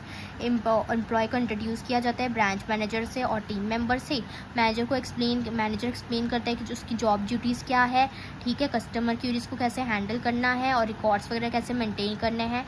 तो एम्प्लॉय को ट्रेनिंग ऑन बैंकिंग सॉफ्टवेयर, ठीक है, बैंकिंग सॉफ्टवेयर से रिलेटेड ट्रेनिंग दी जाती है, ठीक है। तो ये कंप्लीट प्रोसेस ही हमारा इंडक्शन और ओरिएंटेशन है। तो ये एक इंपॉर्टेंट स्टेप्स है, हेल्प करते हैं न्यू एम्प्लॉयज़ को एडजस्ट करने में smoothly to the organisation, understand करने में उनकी job responsibility clearly. Proper induction programme build करता है कॉन्फिडेंस, इंप्रूव करता है परफॉर्मेंस और क्रिएट करता है positive work environment. Therefore induction और ओरिएंटेशन एसेंशियल होता है लॉन्ग टर्म एम्प्लॉय सक्सेस के लिए, ऑर्गेनाइजेशनल ग्रोथ के लिए। फिर रिटेंशन क्या होता है? इसका मतलब होता है कि ऑर्गेनाइजेशन की एबिलिटी कि वो अपने एम्प्लॉयज़ को रख सके लॉन्गर पीरियड ऑफ टाइम के लिए। फोकस करता है एम्प्लॉय टर्नओवर को रिड्यूस करने के लिए, इनकरेज करता है एम्प्लॉय को वो ऑर्गेनाइजेशन में रुकाने के लिए कोई रहे। इम्पॉर्टेंट होता है क्योंकि हायरिंग और ट्रेनिंग न्यू एम्प्लॉयज़ बहुत ही कॉस्टली पड़ता है, ठीक है, और टाइम कंज्यूमिंग होता है। तो पुराने एम्प्लॉयज़ को इस अच्छा रखो, और गुड एम्प्लॉयज़ को रखना और एक ऑर्गेनाइजेशन में हेल्प करता है उनको ग्रो करने में और स्टेबल रहने में। इम्पॉर्टेंस, हायरिंग कॉस्ट को रिड्यूस करता है, ठीक है, reduce hiring cost. Recruitment and training को मनी और टाइम दोनों की ज़रूरत होती है। प्रोडक्टिविटी इंप्रूव करता है, एक्सपीरियंस्ड एम्प्लॉय बेटर परफॉर्म कर सकता है, गुड वर्क कल्चर बिल्ड करता है, लॉन्ग टर्म एम्प्लॉय अंडरस्टैंड करते हैं कंपनी वैल्यूज़ को, customer satisfaction. Experience employees provide करते हैं better service, maintains company reputation, यानी कि लो टर्नओवर होते हैं जिसकी वजह से स्टेबिलिटी रहती है। क्या हो सकते हैं एम्प्लॉय टर्नओवर के? वो ऑर्गेनाइजेशन को इसलिए छोड़ सकते हैं, लो सैलरी होती है, करियर ग्रोथ में उनको दिखता है कि उनकी करियर की ग्रोथ नहीं है, पुअर वर्किंग कंडीशंस हो सकते हैं, लैक ऑफ रिकॉग्निशन मिलती है और वर्क स्ट्रेस रहता है, पुअर मैनेजमेंट है। स्ट्रैटेजी क्या होती है एम्प्लॉय रिटेंशन की? आप एम्प्लॉय को कैसे रख सकते हो? कंपेटिटिव सैलरी एंड बेनिफिट्स दो, करियर ग्रोथ अपॉर्चुनिटीज़ दो, ठीक है, पॉजिटिव वर्क एनवायरनमेंट रखो, रिकॉग्निशन और रिवॉर्ड्स वगैरह रखो, वर्क लाइफ बैलेंस करो, ठीक है, वो कर सके ऐसा एनवायरनमेंट प्रोवाइड करो, ठीक है। गुड लीडरशिप और कम्युनिकेशन, मतलब उन्हें गुड लीडरशिप अच्छे से डायरेक्ट करो, लीड करो और उनसे कम्युनिकेट करो, उनके ग्रीवेंसेस वगैरह, प्रॉब्लम्स वगैरह जानने की कोशिश करो, उन्हें भी एक सेंस ऑफ बिलोंगिंगनेस फील हो सके, ठीक है। एग्जाम्पल, सपोज एक company was losing talented employees को लूज़ कर रही है due to lack of growth, तो एचआर डिपार्टमेंट इंट्रोड्यूस करता है ट्रेनिंग प्रोग्राम, सैलरी इंक्रीज करता है, रिकॉग्निशन अवार्ड्स वगैरह रखता है।